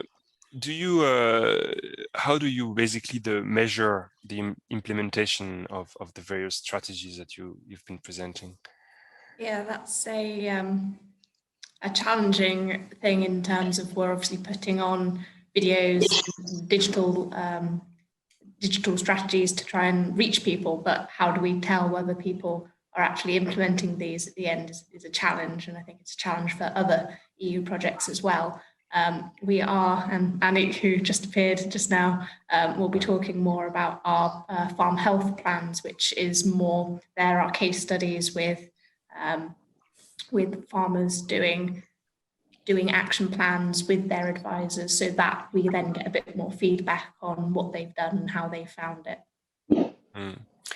And do you know actually who is using the material that you have on your web platform, or that you distribute in some way? Can you track on that? And yeah, do you have feedback? Do you have feedback by the potential users of these materials? Yeah, so a good indication of that is from our community of practice. It's easy to see the types of people who've signed up to that. Obviously, the other sources are a little bit more anonymous, but on the community of practice, primarily it is researchers and veterinarians who we hope will then disseminate it as well. But we do have a fair number of farmers on there as well. Mm-hmm. Thank you very much. Maybe coming back to AVANT and Healthy Livestock, like more in general, but if we look at your presentations, I mean, you of course you are not only working on a health approach or therapeutics approach. You all link animal health and therefore the use of antimicrobials to other dimensions, basically, of farming, such as you've been mentioning resilience, biosecurity, animal welfare, and things like that. So basically, I'd have a general question for the three of you, and possibly as well for Laura. Maybe you have also feedback from the people you're working with, but how conceptually, I mean, how important is it basically to conceive like holistically, basically, what is happening on the life of an animal, and including possibly the relationship with the farmer, to actually be able to have an impact or an effect on how health is managed, and therefore antimicrobials or other products can be used. I mean, I really had the impression that like some of your research are really focusing on different compartment or elements of the animal than just animal health, and I really would like to have your view on how important it is to basically get out from a too narrow approach of what is health and how it is connected to other dimensions. So I don't know who want to start. I mean, but yeah. Well, I can say something about that. Thanks, Nicholas. It's a good question. It's as you know, when you're running these projects, it's hard to satisfy all of the objectives that you're after. But one of the ones that we've tried to emphasize in AVANT, I think, is to sort of start with the farmer and the problem of the farmer, and kind of, if you like, reverse engineer some of the implementation, so that if it's successful, then the farmers will be happy with it, and the ethics will be good, and the regulatory authorities will be happy. So I think that's maybe something that we've tried to do, is start at the end, basically work backwards to the intervention. So maybe, I think sometimes they call that a pull rather than a push. So rather than so much push the technology that we have, that we, is our sort of pet, we've tried to sort of start from the other side. Yeah, and I mean, it's a work in progress, but I think that for me, that has been a little bit of a change within the event, and it's been interesting to be part of that. Thanks a lot. Yeah, Ingrid, sure. Yeah, it's indeed a good question, and I agree with that you cannot do all. But in the Healthy Livestock project, there are different approaches.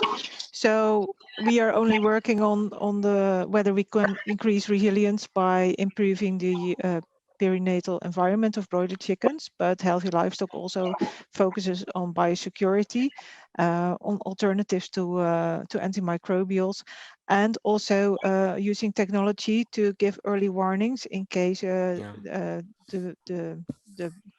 chickens or pigs show a change which can be related to disease. So it's always a kind of a combination of the different approaches where you can improve the health and reduce the antibiotic usage of the animals. So it's not only a single thing. If you apply on-farm hatching, of course the birds can still become ill in a later stage. But by combining all the different things, you hope that you will in the end improve, decrease the risk to use antimicrobials. Yeah. Thank you. Jan, do you have anything to add to that? Okay, so I just have a question for Ingrid. So you mentioned, for you found a better, hatchery, just on farmer hatchery that is better, that can improve the animal behavior or something like that. I wonder, whether it's a success or it cost is too much, then hatchery hatch. or this works for practice, just in Holland or in Europe? Yeah, can I answer the question? Sure, yeah, please, of course. Yes, yeah, on-farm hatching is actually applied on an increasing number of farms. It started, I think, mainly in our country, but it expands to other European countries. And of course, it asks more from the farmer in terms of management, because you have to also pay attention to the hatching phase. But the farmers that are applying on-farm hatching say that they will have benefits in terms of improved animal health and improved performance. So at the end, the fact that you have to increase the environmental temperature because the eggs need to hatch, and you have to pay, you have more labor around the time of hatching. It also has advantages in terms of maybe less rejections, healthier birds, and better growth. So that's why I think there are quite a couple of farmers that already applying it for several years, and I think the number is gradually increasing. So okay, you mean so now is just the beginning, for the on-farm hatchery, compare for the conventional one. You mean what that? Sorry, I missed the question. You didn't quite. You mean the on-farm hatchery is just the beginning for the practical production. For Oh no, it's already applied at. It's not in the early stage. It's already applied at quite a number of farms, and there are different systems for on-farm hatching. So more automated and more, simple systems where you just place boxes. If I understand the question correctly, yeah. Thank you. Yes, thank you. And Laura, do you think that, I mean, the things that we've been discussing here, like this variety and what I will call holistic approach, of this issue. I don't know if this is the right term, but I guess you guess what I mean. Is it something that on the field, I mean, and Ingrid has already talking about some farmers that are more or less implementing that, but I believe that in the DISARM project, you have a large variety of examples and experiences among many countries and sectors. So what is your feeling about that? Do you think like farmers and advisors, that this is how they perceive now the issue, and that it is absolutely essential to be able to reduce antimicrobial use or foster prudent use? And how possibly is this feeling or vision distributed, between countries, possibly sectors, possibly production systems? I don't know, but since you in DISARM, you may have like a large vision of the variety of farming practices. Maybe that would be interesting to have your view on that. Yeah, I think that's a good point. And obviously, if we're researching and doing projects on antimicrobial resistance and reducing antibiotic use and focusing on animal health, then that's going to be our passion. That's what we're focusing on. Those are the kind of criteria that we're measuring. However, a farmer has to also consider their economic impact, their environmental impact. So many different things affect them in their real world. So part of the recommendation for these multi-actor farm health teams is that it doesn't necessarily just have to be focused on health and nutrition with your vet, your nutritionist, the farmer. You could also bring in your financial advisor as well, if you were talking about investing in new facilities, for example. And it's really important to get those different perspectives as well, because as Ingrid was just saying, on-farm hatching, you also have to increase the temperature in the shed for that. So does that then have run-ons in terms of your carbon footprint and things like that? So it's really important to not just think about the health as a holistic thing. It's a whole farm thing, and wider than that as well. Yeah, thank you very much. And if we don't have any more questions, I'm checking, but it doesn't seem that could be actually a very powerful conclusive word for this session. I know we are 5 minutes ahead, but maybe Nathan, can we call the break already? And maybe we'll have 5 minutes more. And so we see us again, exactly in 15 minutes at 12:15 for the last session. So have a nice break, everyone. And thanks again for our 4 speakers, of course. Thank you very much. Hello again, everyone, and welcome back for the last session of the last theme of our morning session about antimicrobial use in livestock. So we are going to talk now about stakeholder engagement and impact, which is also a very important topic for all of our 4 projects, because of course everything we do it for fostering change, basically. So we also have to take into account those dimensions heavily to make our projects works. So we welcome our 3 last speakers, Annick Spans, Bernadette Ewen, and Mette Varst. So we're going to start with first presentation from Bernadette and Mette from the Roadmap project about experiences with living labs as an approach towards prudent antimicrobial use in different contexts.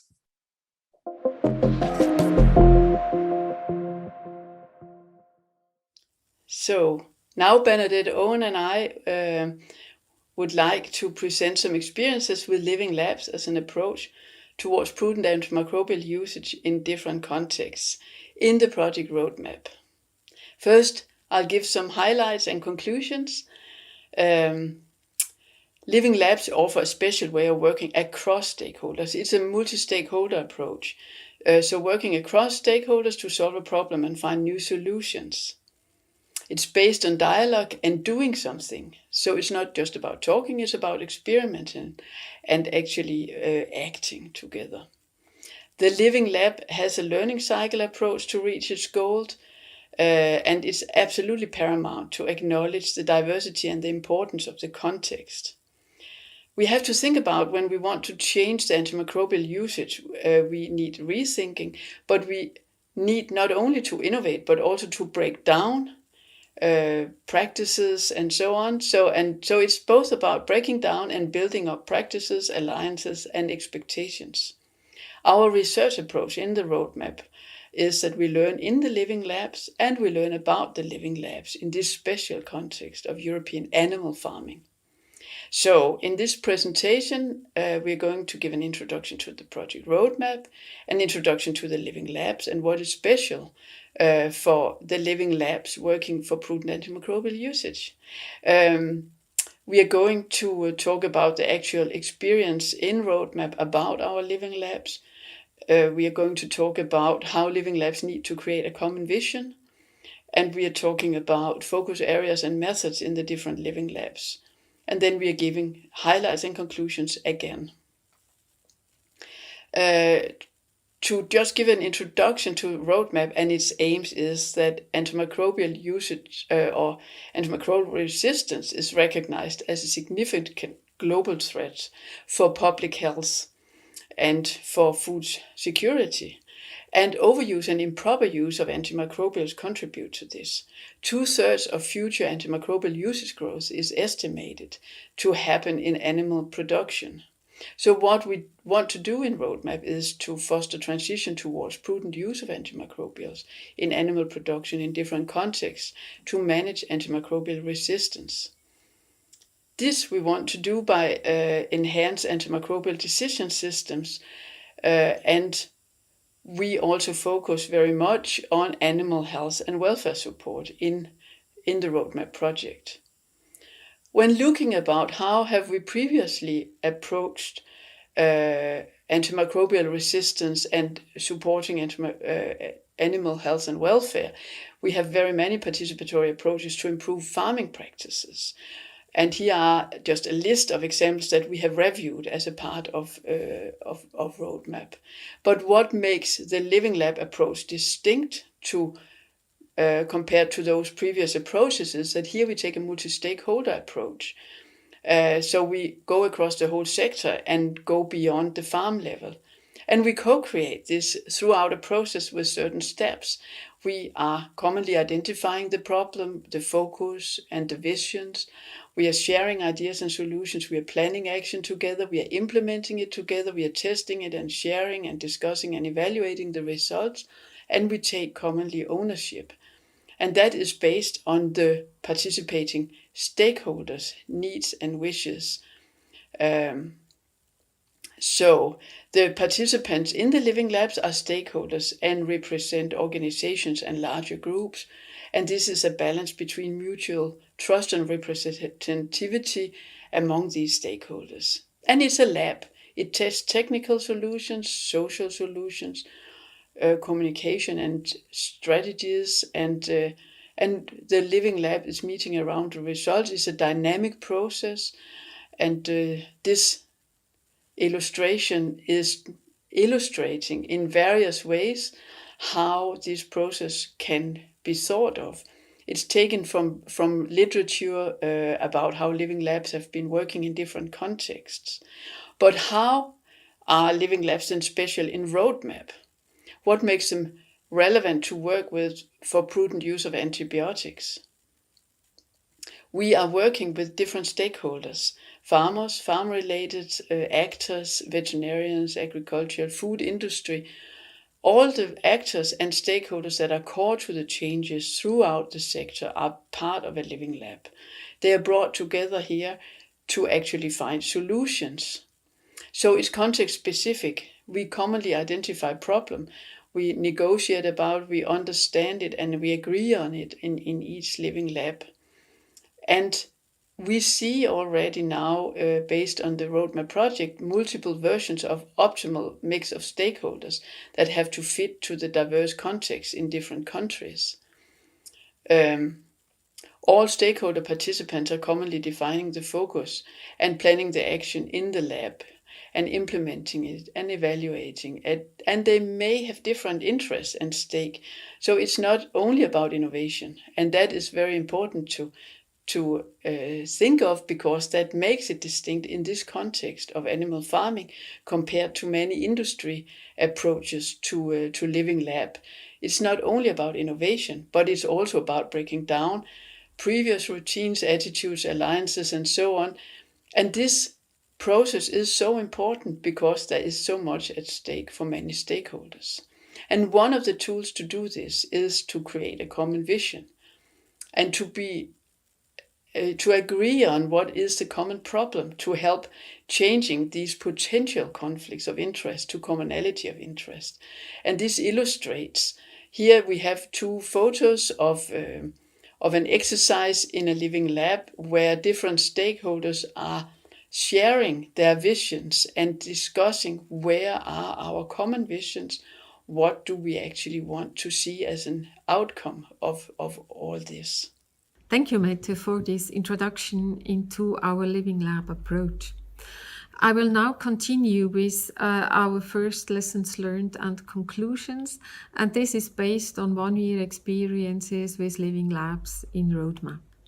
Since June 2020, 12 living labs have been established in different countries in Europe, and they are connected to 3 different livestock species. It's cattle, it's pig, and it's poultry. In some living labs, several meetings have already took place. Others still have their first meeting to come.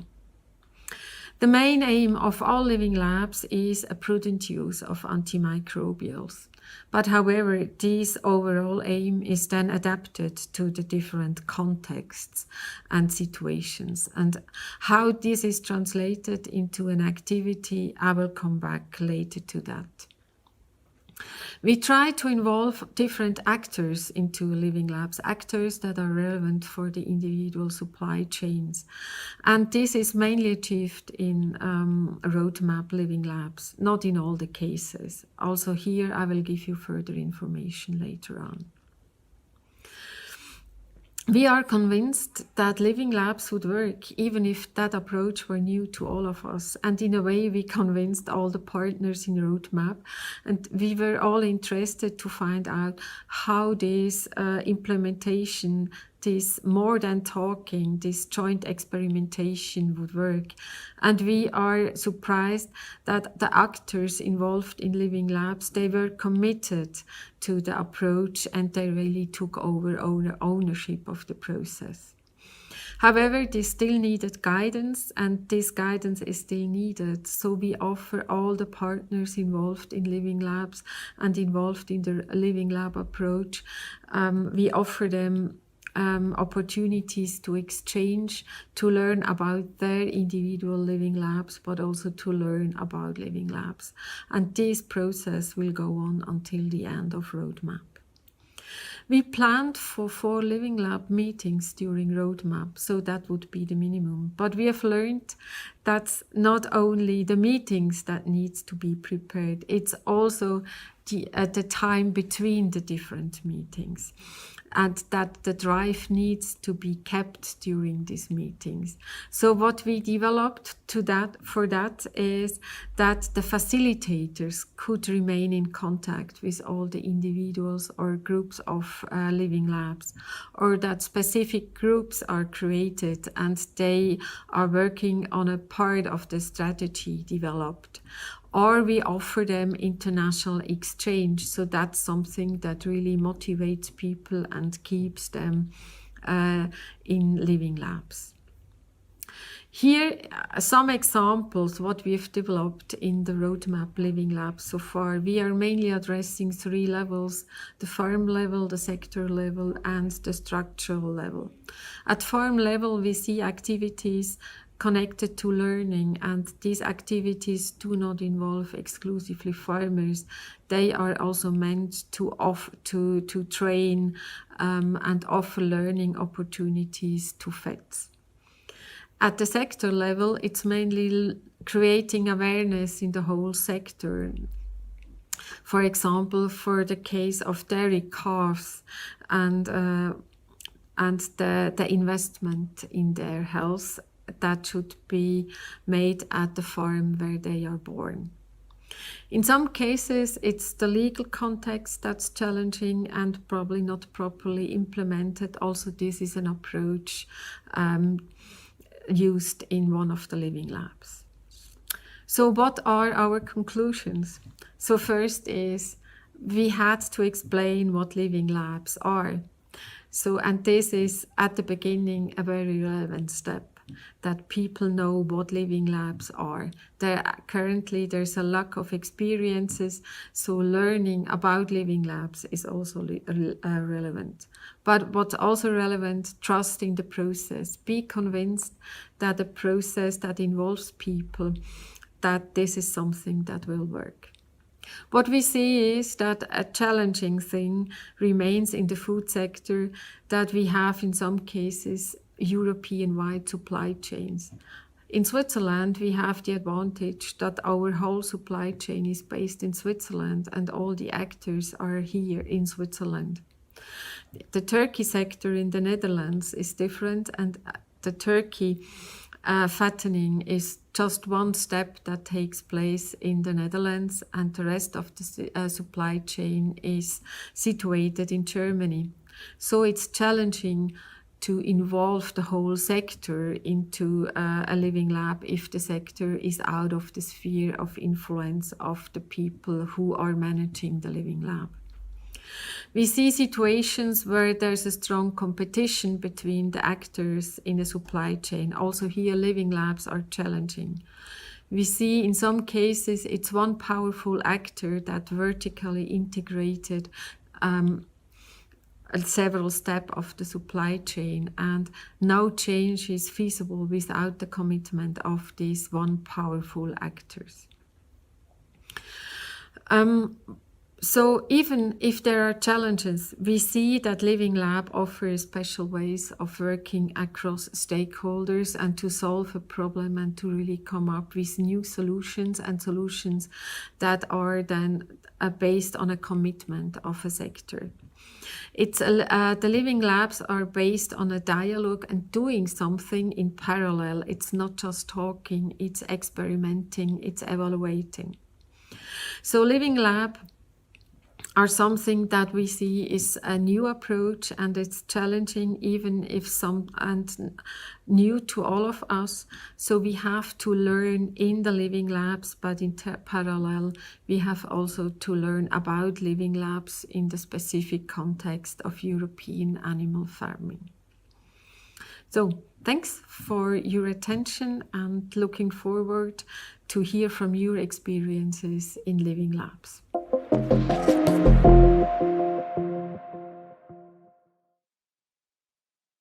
Thank you very much for this clear presentation, Mette and Bernadette. And just before we go with the last presentation, I remind you once again and one last time to put your questions in the chat box or in the Q&A tool of the platform. And after the second presentation, I will review the questions basically and host the Q&A session. So now we're going to listen to the last presentation of this morning from the DISARM project by Annick Spans, which is called Improving Antibiotic Use Through Multi-Actor Farm Health Plans and Coaching.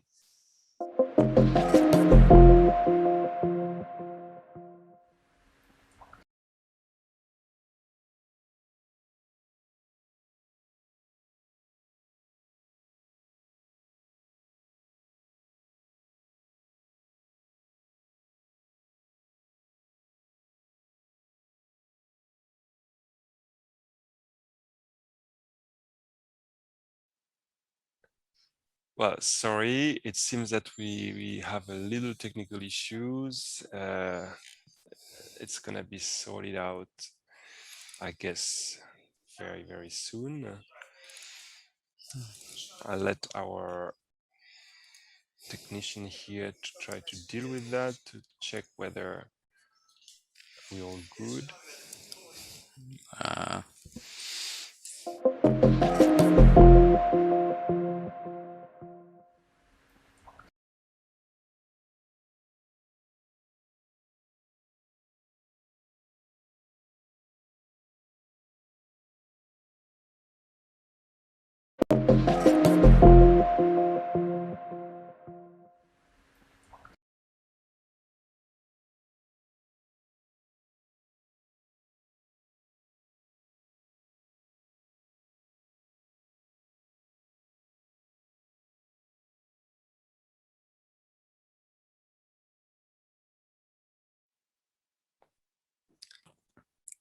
So waiting for the technical issue to be solved, I suggest we can possibly start with a couple of little questions for the presentation of Mette and Bernadette, the roadmap project. Yeah, I can see your comment in the chat box. Yeah, we've noticed that there is this issue. I don't know if Nathan, you can put maybe the speakers as well, so that we can chat all together a little bit. So, because it seems that it's only me right now.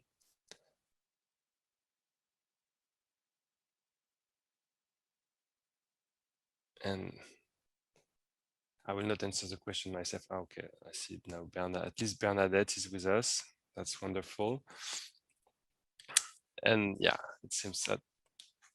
Okay, so no, but I was wondering, one thing that I was wondering, Mette and Bernadette, I mean, even if obviously I know a little bit of what you're doing, but it was regarding then when you were presenting the various levels, basically, of what is happening at the living labs, or the farm level, the more institutional level, and that the fact that the different living labs in the project may try to approach different types of actors and things like that. So how do you see that we're going to manage the connection basically between those levels, you know, like when we have living labs that looks like stable schools, basically, with vets, advisors, and farmers, obviously we are able to co-construct solutions and to have discussions among these types of actors who are what we call usually the end users.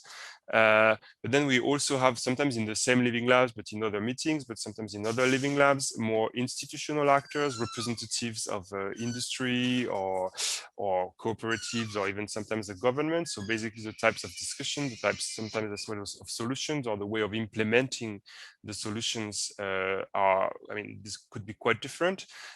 So, and that is a major challenge for every project actually that have been presented this morning, like basically how the research that we are doing could be implemented at the various level, you know, at the farm level, the food chain level, and maybe then the institutional level.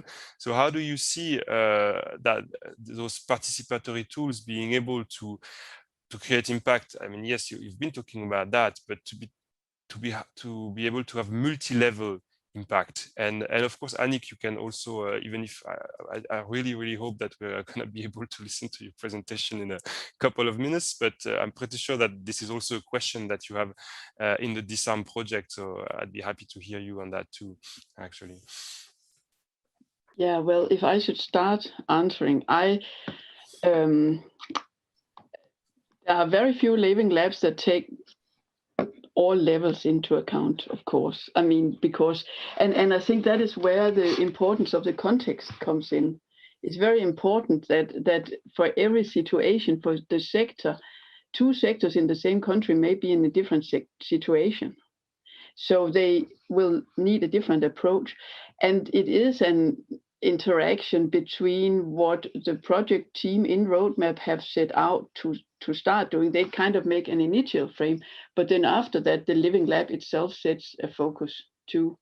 So for some living labs, I mean, I can mention one of the Danish living labs as an example. I mean, there are like more levels targeted, but the focus is chosen by the living lab. And I think that the collection of living labs in very many different contexts will altogether bring a picture together where we can see how stakeholders work at different levels with different aims. And but some of the tools, I mean, for the dialogues in the living labs, they are like quite similar over different living labs also. The focus is different. Thank you. Anyone would like to comment on that or to add anything? Just in brief, I think this is a process that happens in parallel to some of the living labs who work very, let's say, specifically on one topic or one domain or one sector. So they have an awareness that themselves alone probably they cannot change something. They need also other aspects to take into account. And in some cases, this is also kind of an outcome of these living labs, that they start with a next step involving additional actors. That's the process some of the living labs go through. And I think that's very interesting to observe. And I think also that over time, I mean, one thing is how much is different levels are targeted at the same time. But I mean, it's also a process. When you start with one level, you may see that there is some legislation that is, or some brands or some marketing issues that needs to be targeted. So the next round, so to speak, involves other levels, and the living labs can be open to involve new member stakeholders and so on. So it's like a rolling process. We are only in Roadmap, we are only following it over a couple of years. And so, but I mean, I could think of a living lab just rolling with different approaches and different like stakeholders involved over a period of time. Yeah, thank you very much. Yeah, of course, that would make sense. Annick, do you want to comment on that, or should we watch your video, since apparently the technical issue are sorted out? Yes, I suggest to move on to my video. I think that's the main difference between Roadmap and DISARM, that we are really more focusing on farm level, whereas Roadmap is more looking at different levels. But that's also what I will elaborate on it during my presentation. Okay. So let's listen to you, to the pre-recorded you, and then move back to the discussion.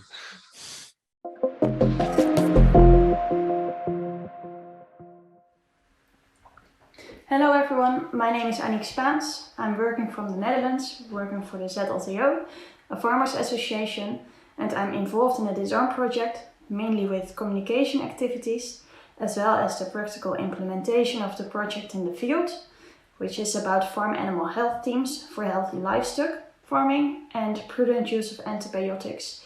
And we are using over there a multi-actor farm health approach, and I will tell you something more about this to you in the next few minutes.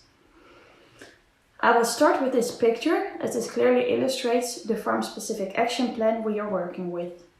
In this picture you see the farmer, the feed advisor and the veterinarian together at a table with a coach or a facilitator working on a farm-specific action plan. And you see that it is real teamwork, and they are working on a specific action plan in order to improve the animal health and the reduction of antimicrobials. You can think about various types of actions. So think about improving the biosecurity, feed management, water quality, changing genetics, and so on. So it's very diverse and very farm specific. But in the end, it's all about teamwork, having the farmer, the feed advisor, and the veterinarian together with the aid of a coach. The coach is guiding the process, while the feed advisor and the veterinarian are giving their knowledge and expertise. And together with the practical knowledge of the farmer is making the final decision about his action plan, and together they are implementing it and striving for a better animal health and a reduction in antimicrobial use. So why we are promoting this approach in DISARM? We believe that reducing the need for antimicrobial use is more than it's just cutting its use, because it's a very complex thing. It requires a knowledge-intensive process and rethinking farm-specific management practices and farm organization. But it's also something in their minds, so we need to break routines and change behavior and change perceptions and presumptions. And that's also why we think that coaching is an essential element in this approach, as coaching helps a team in making changes into the desired direction in a desirable manner, as it brings out the potential to improve performance and to change perception, and it builds awareness. So a coach can help in motivating and their choices and leading to a change. They can guide the people to stimulate to talk and to say whatever they want. Well, in DISARM, we are currently busy with the farm animal health teams for a while, and there are some advantages we are experiencing. We see that different sources of knowledge of the farmer, the veterinarian, and the feed advisor together at one time works very efficient, and there's a synergy in team discussion that has an added value over the individual consultations. You often see, for example, that the farmer has an appointment with the feed advisor and they are pointing to the health issues of the veterinarian, or the other way around. If there's a challenge discussed with the veterinarian, they are pointing to the feed advisor. But by having the team at one place together with a coach, it is seen that it's real teamwork, and they are having shared ownership and motivation to actually do something together and start working on their goals in action. So they have support from the other team members, especially for the farmer, in making the change. And the big advantage of having the coach inside the process is that there's a really structured process in a tailor-made action plan. So within DISARM, we have currently 42 farm health teams in Europe, and you can see at the bottom of the slides the different countries and the different sectors we are working with.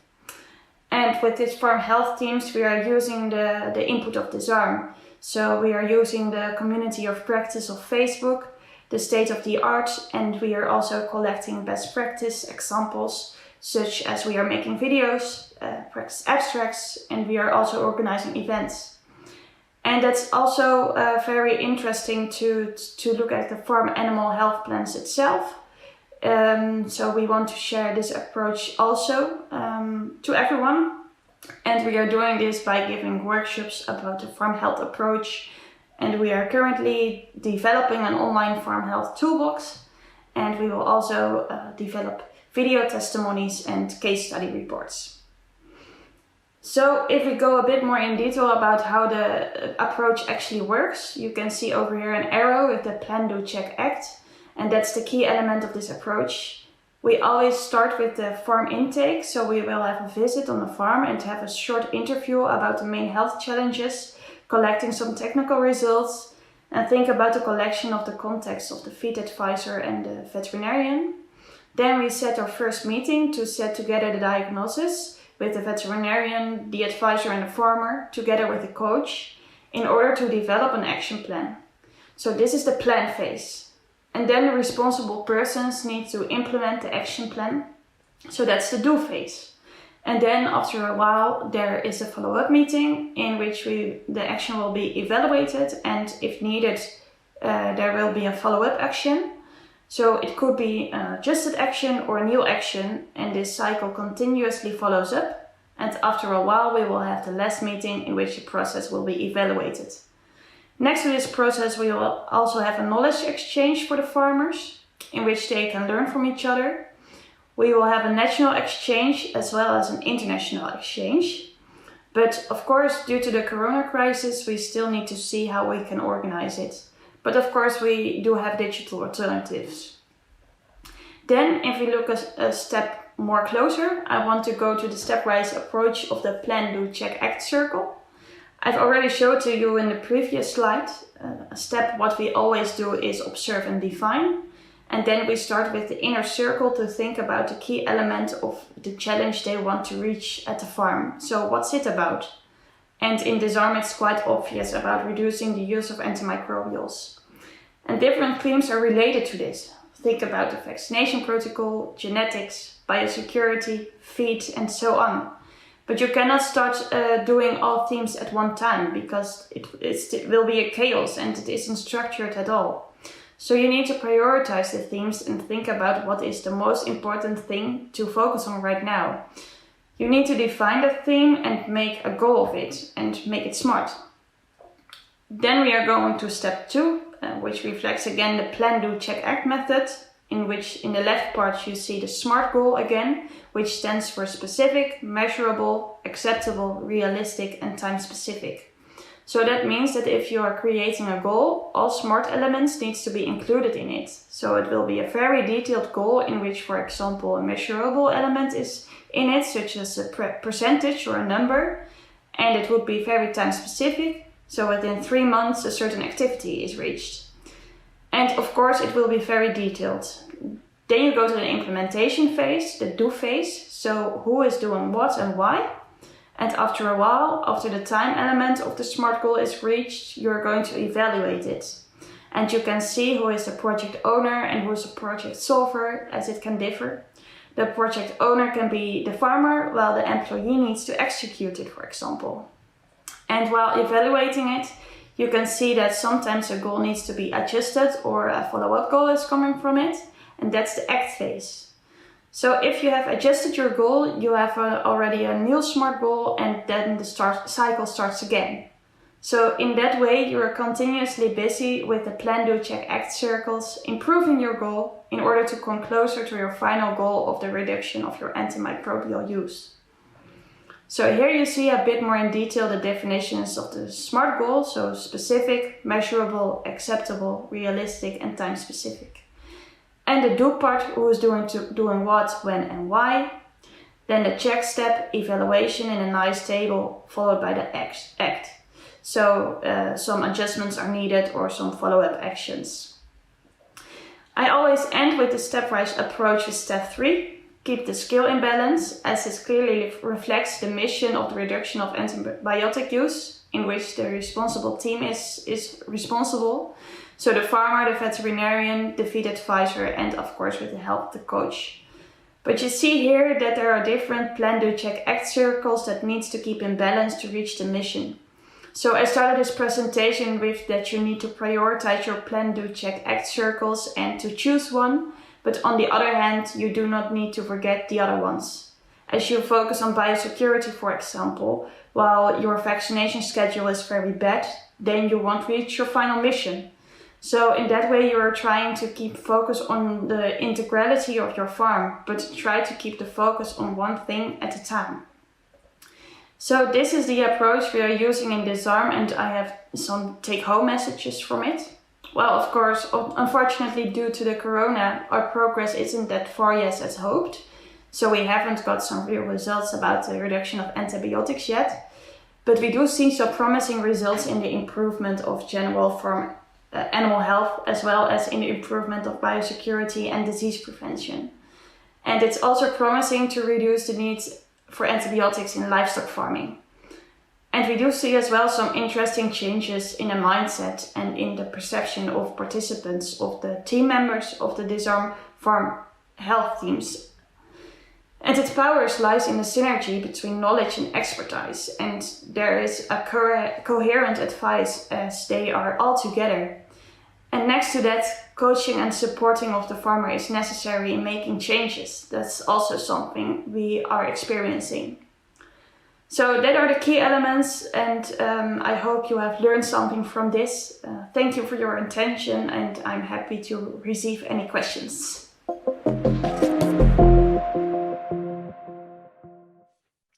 Thank you very much, Annick, for this last presentation. Now we have about 10 minutes for a Q&A session about this living labs and all participatory approaches that we implement in Roadmap and DISARM. So first series of questions is about really like the assessment or the evaluation, basically, of those tools or what we put in place there. So how, and that applies, I guess, to both projects. So how do you assess the impact of the living labs or the stable schools or whatever? Do you have case control studies with which we can compare, and how in the end is it possible to evaluate the participatory interventions? And I may add, knowing a little bit of the Roadmap project, but I would be very curious whether that applies to DISARM as well, whether this evaluation or assessment could be also participative as well. How can we involve the actors, the stakeholders in the evaluation of what they're doing? So if I may start with answering the question, I think evaluation is a key element in this approach, in both DISARM and Roadmap as well, and doing it in a participatory way. I think that's also what we are already doing in DISARM. As I explained in the pre-recorded video, evaluation is one of the key elements in the process. So each time we meet, we reflect on the actions we have set over the time, and we reflect and evaluate about the progress. So then we are looking at improvements in technical results, and sometimes it's even possible to look at if the use of antimicrobials is already reduced. So in that way, you make the evaluation really participatory. And I think if you don't do the evaluation part, then the action stays in between and in the middle. So yeah, that's what we experience, that it's a really important element of this approach to evaluate all the actions you are making. Thank you. Yeah, and if I should just add something, I think you have already said it, and Nick also in the roadmap, that we are going through some processes also in the living labs where the living lab members are also identifying what indicators to look at and how to evaluate the outcome. And of course, then there is also a number of researchers that can look at specific issues but communicate it to the living labs so that it can be discussed and actually, what can you say, brought into the debate in the living labs. If I may add, so the starting point for living labs for our living labs roadmap is very different. So in some cases, we have, let's say, data that is available how antimicrobials are used before the living lab was established. So just looking in a narrow sense at the use of antimicrobials or the practices established on a farm. And there we might have the chance to really evaluate in a narrow sense the impact of the living lab. But this is not the case in all living labs, and it's not all the time the main aim of a living lab.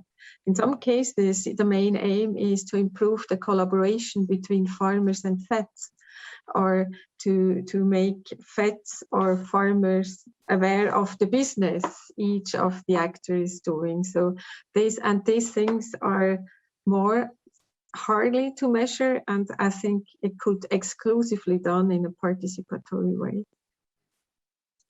And I also have a question, a previous question actually, but which is a little bit like about recruitment, basically, of the participants of these living labs, and especially, we know that antimicrobial use is quite a lot distributed amongst the farms and the farmers. So we may have a high user and low user already, and who is actually volunteering, because of course it's based on volunteership. We're not forcing anyone to be part of our living labs or participatory approaches. So in the end, who is really engaging there, and actually are we able to engage with what we would call the high user, and if not, how those living lab experiences could reach them, because obviously they are one of the main targets we hope we can reach. So yeah, how do you see that issue of what I will call here recruitment? Maybe that's not the right term.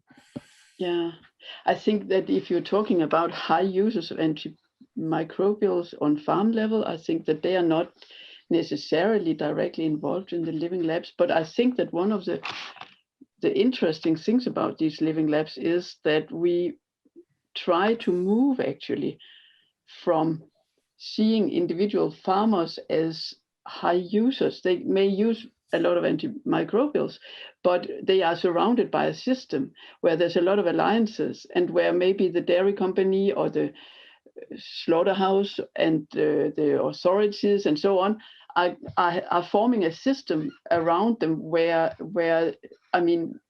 some of the real bottlenecks for change is actually. So I mean, it's not just about targeting farmers with high usage. It's about trying to release some of the things in the surroundings of the farmers that make this, for instance, just to take some examples, like